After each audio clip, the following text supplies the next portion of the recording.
तस्मात् ब्रह्मेन्द्र रुद्राय देवतानां श्रीयोगिचार्यज्ञानस्फूर्तिः सदा तस्मै हरये गुरवे नमः। मध्वसत्यनाराध्यसिद्धान्तवर्धना द्वैतिगजभैरुण्डमाटयोद्धरवर्धने अपरमं मङ्गलरहितं अजडमङ्गलं सदा आनन्दतीर्थमगुरुं भजे तापत्रयापहं विद्यासिद्धान्तविध्वंसनचक्षुषामयेतीर्थपदनिर्भासतान्नो गुरुमुखे आसेतो रातशारम्भे दिशोरिदवामो ब्रह्मचर्य हरिप्रीति सुविद्याशालिनः इष्टदान् कष्टहर्तॄन्नः विद्यामान्यान् वेन्नमः आपादं पर्यन्तं गुरूणामाकृतिं स्मरेत् तेन विघ्नाः प्रणश्यन्ति सिद्ध्यन्ति च मनोरथाः। श्रीगुरुभ्यो नमः। हरि ओम् हरि ओम् हरि ओम्। यतो भूतानि जायन्ते येन जीवन्ति तानि विलयो हन्ति मोक्षदस्तेषाम् हम विष्णु प्रणमाम्यहम्। ವೇದವ್ಯಾಸ ದೇವರು ಮಹಾಭಾರತದ ಆದಿಪರ್ವದಲ್ಲಿ ಕೆಲವು ಅಪೂರ್ವವಾದ ವಿಚಾರಗಳನ್ನು ತಿಳಿಸಿದ್ದಾರೆ.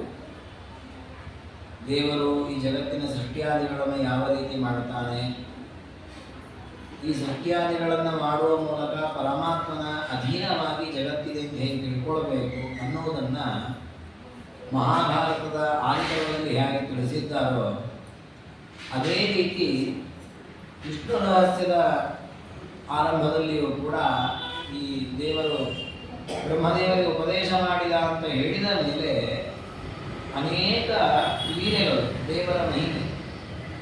ಅಂದರೆ ಈ ಎಲ್ಲ ಜಗತ್ತು ಪರಮಾತ್ಮನ ಅಧೀನ ಅಂತ ನಾವು ಹೇಳ್ತೇವೆ. ಪರಮಾತ್ಮ ಸ್ವತಂತ್ರ, ಉಳಿದ ಎಲ್ಲ ಪ್ರಪಂಚವು ಅವನ ಅಧೀನ. ಹಾಗಾಗಿ ಇದೆಲ್ಲವೂ ಅಸ್ವತಂತ್ರ ಪ್ರಪಂಚ, ಪರಾಧೀನ ಅಂತ ಹೇಳ್ತೇವೆ. ಆದರೆ ಯಾವ ರೀತಿ ಪರಮಾತ್ಮನ ಅಧೀನ ಅನ್ನುವುದನ್ನು ಬಗೆ ಬಗೆಯಾಗಿ ನಿರೂಪಣೆ ಮಾಡಿದೆ. ಆ ನಿರೂಪಣೆ ಅನ್ನೋದು ಅಪೂರ್ವವಾದ ರಹಸ್ಯ. ಹಾಗಾಗಿ ಅದನ್ನು ಪ್ರಶ್ನೆ ಮಾಡಿ ಉತ್ತರವಾಗಿ ಪಡೆದುಕೊಂಡಿದ್ದಾರೆ ಬ್ರಹ್ಮದೇವರು. ಬ್ರಹ್ಮದೇವರಿಗೆ ಪರಮಾತ್ಮ ಉಪದೇಶ ಮಾಡಿದ್ದಾನೆ ವೇದಾದಿಗಳನ್ನು, ಅದನ್ನೆಲ್ಲ ಚೆನ್ನಾಗಿ ಮನನ ಮಾಡಿದ್ದಾರೆ. ಮನನ ಮಾಡಿದ ಮೇಲೂ ಕೂಡ ಬ್ರಹ್ಮದೇವರು ಅಂತಾರೆ, ಅಪೂರ್ಣಂ ಅನ್ನೋದೇ ಕಸ್ಮಾತ್ ಕಸ್ಮಿನ್ಯಾತೆ ಚ ಪೂರ್ಣತಾ. ದೇವರೇ ನೀನು ಬೇಕಾದಷ್ಟು ತತ್ವಗಳನ್ನು ಉಪದೇಶ ಮಾಡಿದ್ದು, ನಾನು ಶ್ರವಣ ಮಾಡಿದ್ದೇನೆ, ಆದರೂ ನನಗೆ ಯಾಕೋ ಅಪೂರ್ಣತೆ ಅಂತ ಅನಿಸ್ತಾ ಇದೆ, ಪೂರ್ಣ ಆಗಿಲ್ಲ ಅಂತ ಅನಿಸ್ತಾ ಇದೆ. ಹಾಗಾಗಿ ನಾನು ಇನ್ನೂ ಏನೋ ತಿಳ್ಕೊಳ್ಬೇಕು, ಆಗ ನಾನು ಪೂರ್ಣನಾಗ್ತೇನೆ. ಆ ವಿಚಾರಗಳು ಯಾವುವು ಅದನ್ನು ಹೀಗೆ ತಿಳಿಸ್ಬೇಕು.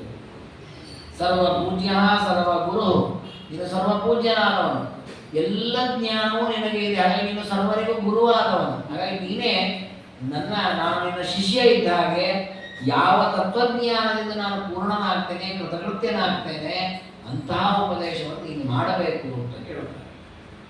ಆಗ ಪರಮಾತ್ಮ ಅತ್ಯಂತ ಗೌಪ್ಯವಾದ ಅಪೂರ್ವ ತತ್ವಗಳನ್ನು ಉಪದೇಶ ಮಾಡ್ತಾನೆ.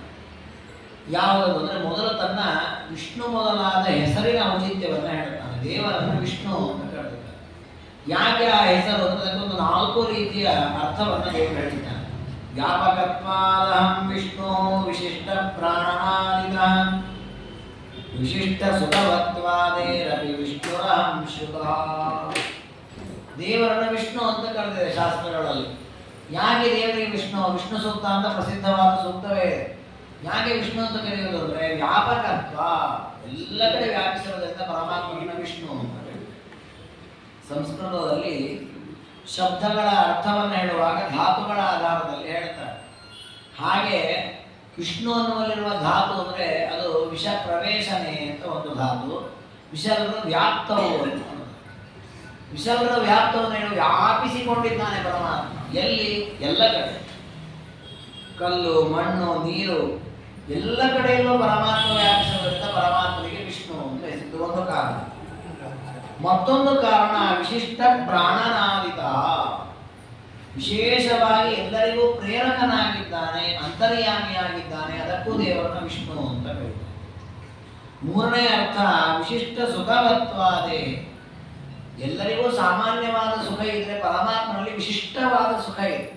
ಅಲ್ಲಿ ವಿಷ್ಣು ಅನ್ನುವಾಗ ಶ ಶಬ್ದಕ್ಕೆ ಸುಖ ಅಂತ ಅರ್ಥ, ವಿ ಅಕ್ಷರಕ್ಕೆ ವಿಶಿಷ್ಟ ಅಂತ ಅರ್ಥ. ವಿಶಿಷ್ಟವಾದ ಸುಖವನ್ನು ಹೊಂದಿದವನು ಅನ್ನೋ ಕಾರಣಕ್ಕೆ ದೇವರಿಗೆ ವಿಷ್ಣು ಅಂತ. ಹೀಗೆ ಮೂರು ರೀತಿಯ ಕಾರಣದಿಂದ ದೇವರನ್ನು ವಿಷ್ಣು ಅಂತ ಕರೆಯಲಾಗಿದೆ. ಜೊತೆಗೆ ಪರಮಾತ್ಮ ಈ ಜಗತ್ತಿನ ಸೃಷ್ಟಿಯನ್ನು ಮಾಡುವಾಗ ಇದರಲ್ಲಿ ನಾನಾ ವಿಧವಾದ ಪ್ರಪಂಚ, ಸ್ಥಾವರವಾದದ್ದು ಕೆಲವು, ಜಂಗಮವಾದದ್ದು ಕೆಲವು, ಇವೆಲ್ಲವನ್ನು ವ್ಯಾಪಿಸಿಕೊಂಡಿದ್ದಾನೆ. ನೋಡಿ, ಪ್ರಳಯ ಕಾಲದಲ್ಲಿ ಏನೂ ಇರೋದಿಲ್ಲ, ಆಗಲೂ ಪರಮಾತ್ಮ ವ್ಯಾಪಿಸಿಕೊಂಡಿದ್ದಾನೆ. ಸೃಷ್ಟಿ ಕಾಲದಲ್ಲಿ ನಾನಾ ಪದಾರ್ಥಗಳನ್ನು ಸೃಷ್ಟಿ ಮಾಡಿದ, ಲೋಕಗಳನ್ನು ಸೃಷ್ಟಿ ಮಾಡಿದ, ಜೀವಿಗಳ ದೇಹವನ್ನು ಸೃಷ್ಟಿ ಮಾಡಿದ, ಇಷ್ಟು ದೊಡ್ಡ ಪ್ರಪಂಚ ಸೃಷ್ಟಿ ಮಾಡಿದಾಗಲೂ ಆ ಪದಾರ್ಥಗಳನ್ನು ವ್ಯಾಪಿಸಿಕೊಂಡಿದೆ. ಹಾಗಾಗಿ ದೇವರು ವಿಷ್ಣು. ಬಹಿರಂತರ ವ್ಯವಸ್ಥಿತ, ಪದಾರ್ಥದ ಒಳಗೆ ಹೊರಗೆ ಎರಡೂ ಕಡೆ ವ್ಯಾಪಿಸಿಕೊಂಡಿರೋದ್ರಿಂದ ದೇವರನ್ನು ವಿಷ್ಣು ಅಂತ ಇದನ್ನ ಬೇರೆ ಬೇರೆ ಶಾಸ್ತ್ರಗಳಲ್ಲಿ ಹೇಳಿದ್ದಾರೆ. ವಿಶೇಷವಾಗಿ ಆಚಾರ್ಯರು ತಮ್ಮ ಸರ್ವಮೂಲ ಗ್ರಂಥಗಳಲ್ಲಿ ವಿಷ್ಣು ಶಬ್ದಕ್ಕೆ ಅನೇಕ ಕಡೆಗಳಲ್ಲಿ ಅರ್ಥವನ್ನು ಹೇಳಿದ್ದಾರೆ. ಅದರಲ್ಲಿ ಈ ಅರ್ಥಗಳನ್ನು ತಿಳಿಸಿದ್ದಾರೆ. ಇದರ ಜೊತೆಗೆ ಮತ್ತೊಂದು ಶಬ್ದ ದೇವರನ್ನು ಕರೆಯುವಂಥದ್ದು ಅನಿರುದ್ಧ ಅಂತ ದೇವರ ಹೆಸರು. ಏನು ಸಾಮಾನ್ಯವಾಗಿ ನಾವು ಚಿಂತನೆ ಮಾಡೋದು, ನಿರುದ್ಧ ಅಂದ್ರೆ ತಡೆಯುವಿಕೆಗೆ ಒಳಗಾಗೋಣ. ಯಾರನ್ನ ನಾವು ತಡೀತೇವೆ, ನಿಂತ್ಕೊಳ್ಳಿ, ಅವ್ರು ನಿಂತ್ಕೊಳ್ತಾರೆ, ಆಗ ನಮ್ಮ ನಿರೋಧಕ್ಕೆ ತಡೆಯಲ್ಪಟ್ಟರಾದ್ರಿಂದ ಅವ್ರು ನಿರುದ್ಧರಾದರು ಅಂತೇಳಿ. ದೇವರನ್ನು ಯಾರು ತಡಿಲಿಕ್ಕಾಗಲ್ಲ, ಅದಕ್ಕೆ ದೇವರು ಅನಿರುದ್ಧ ಅಂತ ಇದು ಪ್ರಸಿದ್ಧವಾದ ಒಂದು ಅರ್ಥ. ಮತ್ತೊಂದು ಅರ್ಥವನ್ನು ವಿಷ್ಣು ರಹಸ್ಯ ಹೇಳಿದೆ, ಅಪರಿಚ್ಛಿನ್ನ ರೂಪೋತಃ ಅನಿರುದ್ಧ ಇತೀರಿತ. ಪರಿಚ್ಛಿನ್ನ ಅಂದ್ರೆ ಒಂದು ಸೀಮಿತವಾದಂತಹ ಒಂದು ವ್ಯವಸ್ಥೆ. ವಿಷ್ಣು ಅಂತ ಕರೆದದ್ದೇ ಆಗಿ ದೇವರನ್ನ ಎಲ್ಲ ಕಡೆ ವ್ಯಾಪಿಸಿದ್ದಾನೆ. ಹಾಗಾದ್ರೆ ಇವನಿಗೊಂದು ಸೀಮೆ ಇಲ್ಲ, ಇವನಿಗೊಂದು ಕೊನೆ ಇಲ್ಲ, ಇವನಿಗೊಂದು ತಡೆ ಇಲ್ಲ. ಆದ ಕಾರಣ ದೇವರಿಗೆ ಅನಿರುದ್ಧ ಅಂತ ಕರೀತಾರೆ. ಹೀಗೆ ದೇವರಿಗೆ ಅನಿರುದ್ಧ ಅಂತ ಹೆಸರು ಬಂದದ್ದು ಯಾಕೆ ಅಂದ್ರೆ ಪರಮಾತ್ಮನಿಗೆ ಸೀಮೆ ಇಲ್ಲ. ಎಲ್ಲ ಅದಕ್ಕೆ ಆಚಾರ್ಯರು ವೇದದಲ್ಲಿ ಸತ್ಯಂ ಜ್ಞಾನಂ ಅನಂತಂ ಬ್ರಹ್ಮ ಅಂತ ಇನ್ನೊಂದು ಅನಂತ ಅಂತ ಒಂದು ಶಬ್ದ ಇದೆ. ಆ ಶಬ್ದಕ್ಕೆ ವ್ಯಾಖ್ಯಾನ ಮಾಡುವಾಗ ಆಚಾರ್ಯ ಹೇಳ್ತಾರೆ, ದೇಶತಃ ಕಾಲತಃ ಗುಣತಃ ಅನಂತ. ದೇವರಿಗೆ ಕೊನೆ ದೇಶದಿಂದ ಇಷ್ಟೇ ಸಂದೇಶದಲ್ಲಿದ್ದಾನೆ ಹೇಳಲಿಕ್ಕಾಗಲ್ಲ, ಇಷ್ಟೇ ಕಾಲದಲ್ಲಿದ್ದಾನೆ ಅಂತ ಹೇಳಲಿಕ್ಕಾಗಲ್ಲ, ಇಷ್ಟೇ ಗುಣ ಇಷ್ಟೇ ವೈಭವದಿಂದ ಇದ್ದಾನೆ ಅಂತ ಹೇಳಲಿಕ್ಕಾಗಲ್ಲ. ಹಾಗಾಗಿ ಈ ರೀತಿಯಲ್ಲಿ ಸೀಮೆಯನ್ನ ಮೀರಿದವನು ಅನ್ನೋ ಕಾರಣಕ್ಕೆ ದೇವರಿಗೆ ಅನಿರುದ್ಧ. ಇದರ ಜೊತೆಗೆ ಪರಮಾತ್ಮ ಅನಿರುದ್ಧ ಅನ್ನುವ ಹೆಸರಿನಿಂದ ಮಾಡುವ ಕಾರ್ಯ ಏನು ಅಂದ್ರೆ ಇದು ಅಪೂರ್ವವಾದ ವಿಚಾರ. ಯಾಕೆಂದ್ರೆ ನಮ್ಮೆಲ್ಲರ ಜೀವನದಲ್ಲಿ ಪ್ರತಿಕ್ಷಣ ನಾವು ಅನುಭವಿಸುವಂಥದ್ದು ಏನು, ತತ್ತಚ್ಛಕ್ತಿ ಪ್ರದೋ ನಿತ್ಯಂ ತತ್ತತ್ ಕರ್ಮಾನುಸಾರದ. ನೋಡಿ, ದೇವರ ಶಕ್ತಿಗೆ ಸೀಮೆ ಇಲ್ಲ ಅನ್ನೋ ಕಾರಣಕ್ಕೆ ದೇವರಿಗೆ ಅನಿರುದ್ಧ ಅಂತ ಕರೆದರು. ಎಂತಹ ಶಕ್ತಿ ದೇವರದ್ದು! ನಾವು ಒಂದು ಕಡೆಯಲ್ಲಿದ್ದಾಗ ಒಂದು ಕಾರ್ಯವನ್ನು ಮಾಡ್ಲಿಕ್ಕೆ ಸಮರ್ಥರು, ಅದೇ ಸಮಯದಲ್ಲಿ ಮತ್ತೊಂದು ಕೆಲಸ ಮಾಡ್ಲಿಕ್ಕೆ ನಾವು ಸಮರ್ಥರಲ್ಲ. ಕಣ್ಣಿನಿಂದ ನೋಡ್ತಾ ಇದ್ದೇವೆ, ಯಾವುದೋ ಒಂದು ವಿಚಾರವನ್ನು ಕುಲಂಕುಷವಾಗಿ ವಿಚಾರ ಮಾಡ್ತಾ ಕಣ್ಣಿನಿಂದ ನೋಡ್ತಾ ಇದ್ದೇವೆ.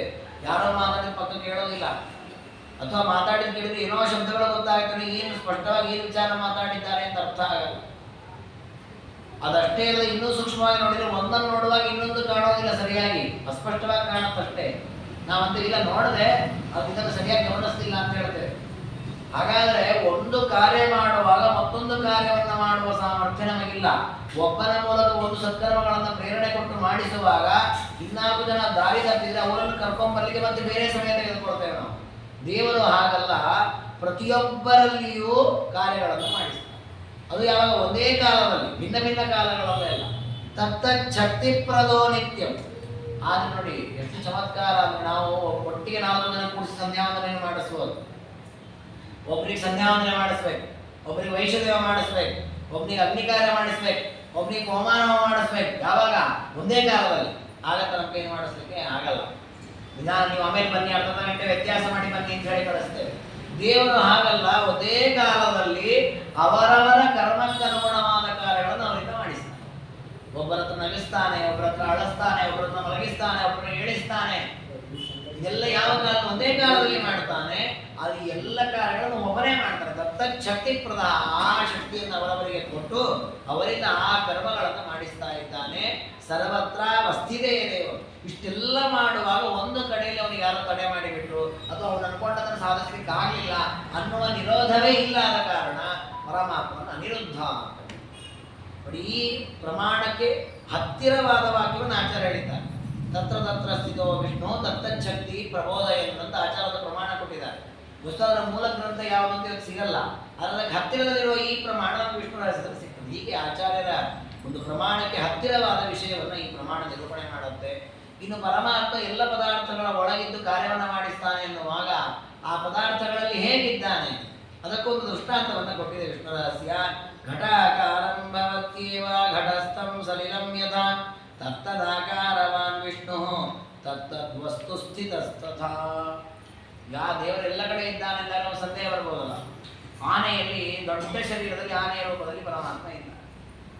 ಎದುರಿಗೆ ಒಂದು ನಾಯಿ ಇದೆ, ಅದ್ರಲ್ಲಿ ನಾಯಿಯ ಗಾತ್ರದಲ್ಲಿ ಇದ್ದಾನೆ ದೇವರು. ಒಂದು ಇರುವೆ ಇದೆ, ಇರುವೆಯ ಗಾತ್ರದಲ್ಲಿ ಇರೋದು ಹೇಗೆ ಸಾಧ್ಯ ರೀ ಅಲ್ವಾ? ನೋಡಿ, ನಮಗೆ 5 ಅಡಿಯೋ 6 ಅಡಿಯೋ ನಾವು ಎತ್ತರ ಇದ್ವಿ ಅಂತಾದ್ರೆ 3 ಅಡಿಯ ಒಂದು ಪ್ರದೇಶದಲ್ಲಿ ಒಳಗೆ ಹೋಗ್ಲಿಕ್ಕಾಗಲ್ಲ. ಹಾಗಾದ್ರೆ ಆನೆಯಷ್ಟು ಎತ್ತರದಲ್ಲಿರುವಂತಹ ಪರಮಾತ್ಮ ಸಣ್ಣದಾದ ಈ ಸಾಸಿವೆ ಎಷ್ಟಿದೆ ಇರುವೆ ಅದರೊಳಗೆ ಹೇಗೆ ಪ್ರವೇಶ ಮಾಡ್ತಾನೆ? ಅದಕ್ಕೆ ಹೇಳಿದ್ದು ದೇವರು ಎಲ್ಲ ಕಡೆಯಲ್ಲೂ ಆ ಆಕಾರದಲ್ಲಿ ಇರ್ತಾನೆ. ಅದಕ್ಕೆ ದೃಷ್ಟಾಂತ ಏನು ಅಂದ್ರೆ ನೀರು. ನೋಡಿ, ಒಂದು ಮಡಿಕೆಯಲ್ಲಿ ನೀರಿದೆ, ಆಗ ನೀರು ಮಡಿಕೆಯ ಆಕಾರದಲ್ಲಿಯೇ ನೀರಿರ್ತದೆ. ಅದೊಂದು ಲೋಟಕ್ಕೆ ಹಾಕಿ ಲೋಟದ ಆಕಾರದಲ್ಲಿ, ತಟ್ಟೆಗೆ ಹಾಕಿ ತಟ್ಟೆಯ ಆಕಾರದಲ್ಲಿ ನೀರಿರ್ತದೆ. ಹಾಗಾದ್ರೆ ನೀರು ಯಾವ್ಯಾವ ಪಾತ್ರೆಯಲ್ಲಿ ಇರುತ್ತೆ ಆ ಆಕಾರದಲ್ಲಿ ಹೇಗೆ ಶೋಭಿಸ್ತದೋ ಇಷ್ಟೇ ದೃಷ್ಟಾಂತ, ಉಳಿದ ದೃಷ್ಟಾಂತ ಕೊಡಬಾರ್ದು. ನೀರು ಮಡಿಕೆಯಲ್ಲಿದೆ, ಮಡಿಕೆಯನ್ನು ಆಶ್ರಯಿಸಿದೆ, ಹಾಗೆ ಪರಮಾತ್ಮ ನಮ್ಮನ್ನು ಆಶ್ರಯಿಸಿದ್ದಾನೆ, ಆ ದೃಷ್ಟಾಂತ ಅಲ್ಲ ಇದು.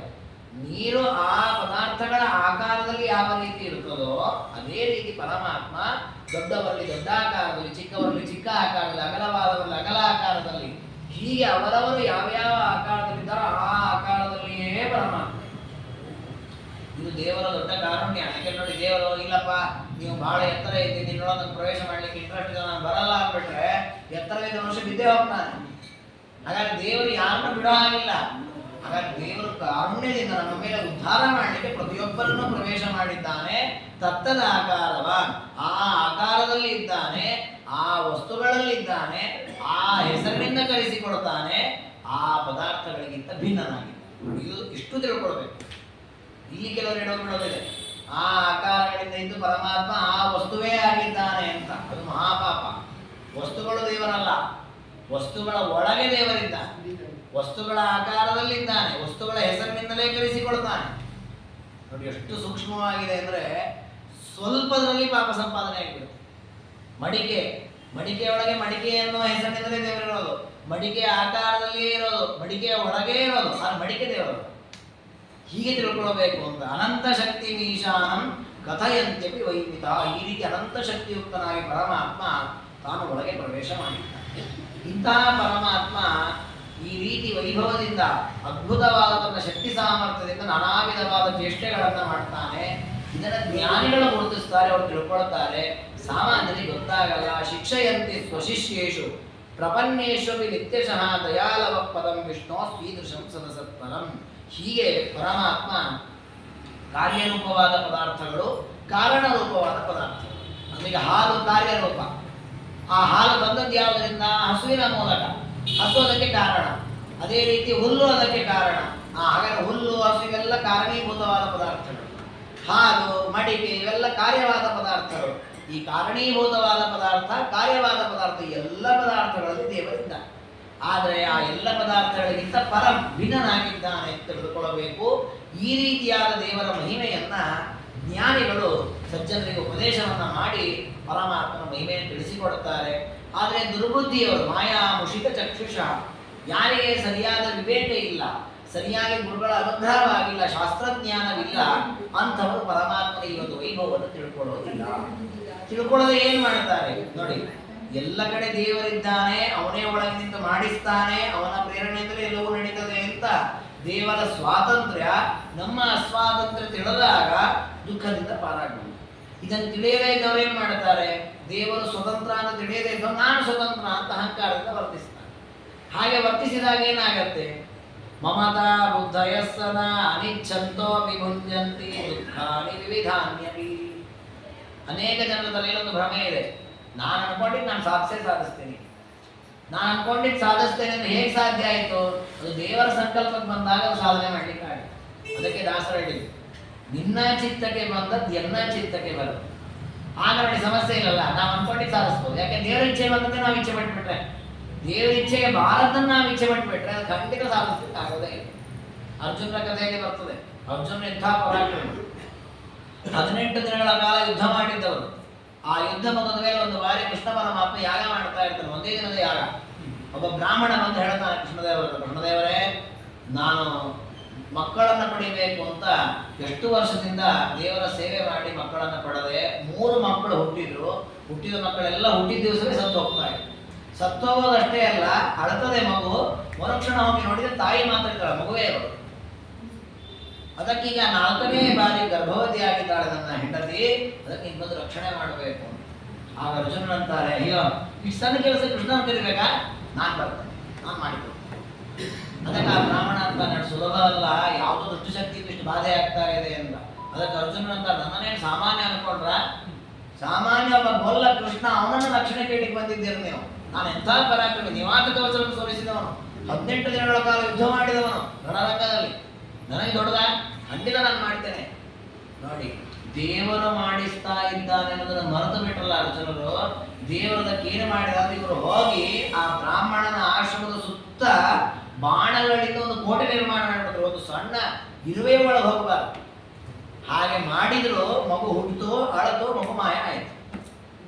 ಕಡೆ ಕೃಷ್ಣದೇವರು ಬಂದ ಮಗುವನ್ನೆಲ್ಲ ಅಲ್ಲಿ ಕ್ಷೇತ್ರದೇವ ಅನಂತಾಸನ ಕರ್ಕೊಂಡ್ ಬರ್ತಾನೆ, ಬ್ರಾಹ್ಮಣರ ಮಕ್ಕಳನ್ನು ರಕ್ಷಣೆ ಮಾಡಿ ಕೊಡ್ತಾನೆ, ಅರ್ಜುನರನ್ನು ಉಳಿಸ್ತಾನೆ. ಇದೆಲ್ಲ ಮುಂದಿನ ಕಥೆ. ಅಂದ್ರೆ ಅರ್ಜುನರು ಕೂಡ ಯಾವಾಗ ಸೋತದ್ದು ಅಂದ್ರೆ ದೇವರ ಸ್ವಾತಂತ್ರ್ಯವನ್ನು ಮರೆತು ದಾನ ಮಾಡ್ತೇನೆ ಅಂತ ಅಹಂಕಾರ ಪಟ್ಟಾಗ ದೇವರು ಸೋಲಿಸಿದ್ರು. ಅರ್ಜುನರಂತೆ ಹಾಗಾಗಿ ನಂಬಾಡಿ. ಅದಕ್ಕೆ ದೇವರಂತಾನೆ, ಮಮತಾ ಬುದ್ಧಯ, ನಾನು ಮಾಡ್ತೇನೆ ನನ್ನಿಂದ ಆಗ್ತಾ ಇದೆ ಅನ್ನೋ ಬುದ್ಧಿ ಯಾರಿಗಿದೆ ಅವ್ರು ಇಚ್ಛೆ ಪಡದೇ ಇದ್ರೂ ಕೂಡ ದುಃಖಗಳನ್ನು ಅನುಭವಿಸ್ಬೇಕಾಗುತ್ತೆ. ನೀವು ಅದನ್ನು ಬಿಟ್ಬಿಡಿ, ನಾನು ನನ್ನದನ್ನು ಬಿಟ್ಬಿಡಿ. ನೀವು ಇಚ್ಛೆ ಪಡದೇ ಇದ್ರೂ ಸುಖ ಬರ್ತದೆ. ನೀವು ಸುಖಾನಿ ಪ್ರಾರ್ಥ್ಯಮಾನಾನಿ ನಾಪ್ನುವಂತಿ ನಿಜೇಚ್ಛಯ. ಅಹಂಕಾರ ಪಡುವವರು ಸುಖವನ್ನು ಬಯಸ್ತಾರೆ, ಸುಖ ಸಿಗಲ್ಲ. ದುಃಖವನ್ನು ಬೇಡ ಅಂತಾರೆ, ದುಃಖ ಪ್ರಾಪ್ತವಾಗತ್ತೆ. ಇದರಿಂದಲೇ ಗೊತ್ತಾಗತ್ತೆ ನಾವಲ್ಲ ಅಲ್ವಾ.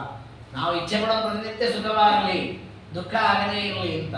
ಅದೇ ಉಲ್ಟಾ ಆಗ್ತಾ ಇದೆ ಅಂದ್ರೆ ಆಗ ನಮ್ಮ ಇಚ್ಛೆ ಪ್ರಕಾರ ನಡೀತಾ ಇಲ್ಲ ಅಂತ ಸಿದ್ಧ ಆಯ್ತಲ್ಲ. ಹಾಗೆ ನಾವು ಸ್ವತಂತ್ರರಲ್ಲ ಅಂತ ಸಿದ್ಧ ಆಗತ್ತೆ. ಇಷ್ಟು ಗೊತ್ತಿದ್ರು ಮನುಷ್ಯ ಮತ್ತೆ ಪ್ರತಿಕ್ಷಣ ನಾನು ಮಾಡ್ತೇನೆ, ಹಾಗೆ ಮಾಡ್ತೇನೆ, ಹೀಗೆ ಮಾಡ್ತೇನೆ ಅಂತ ಅಹಂಕಾರ ಪಡ್ತೇನೆ.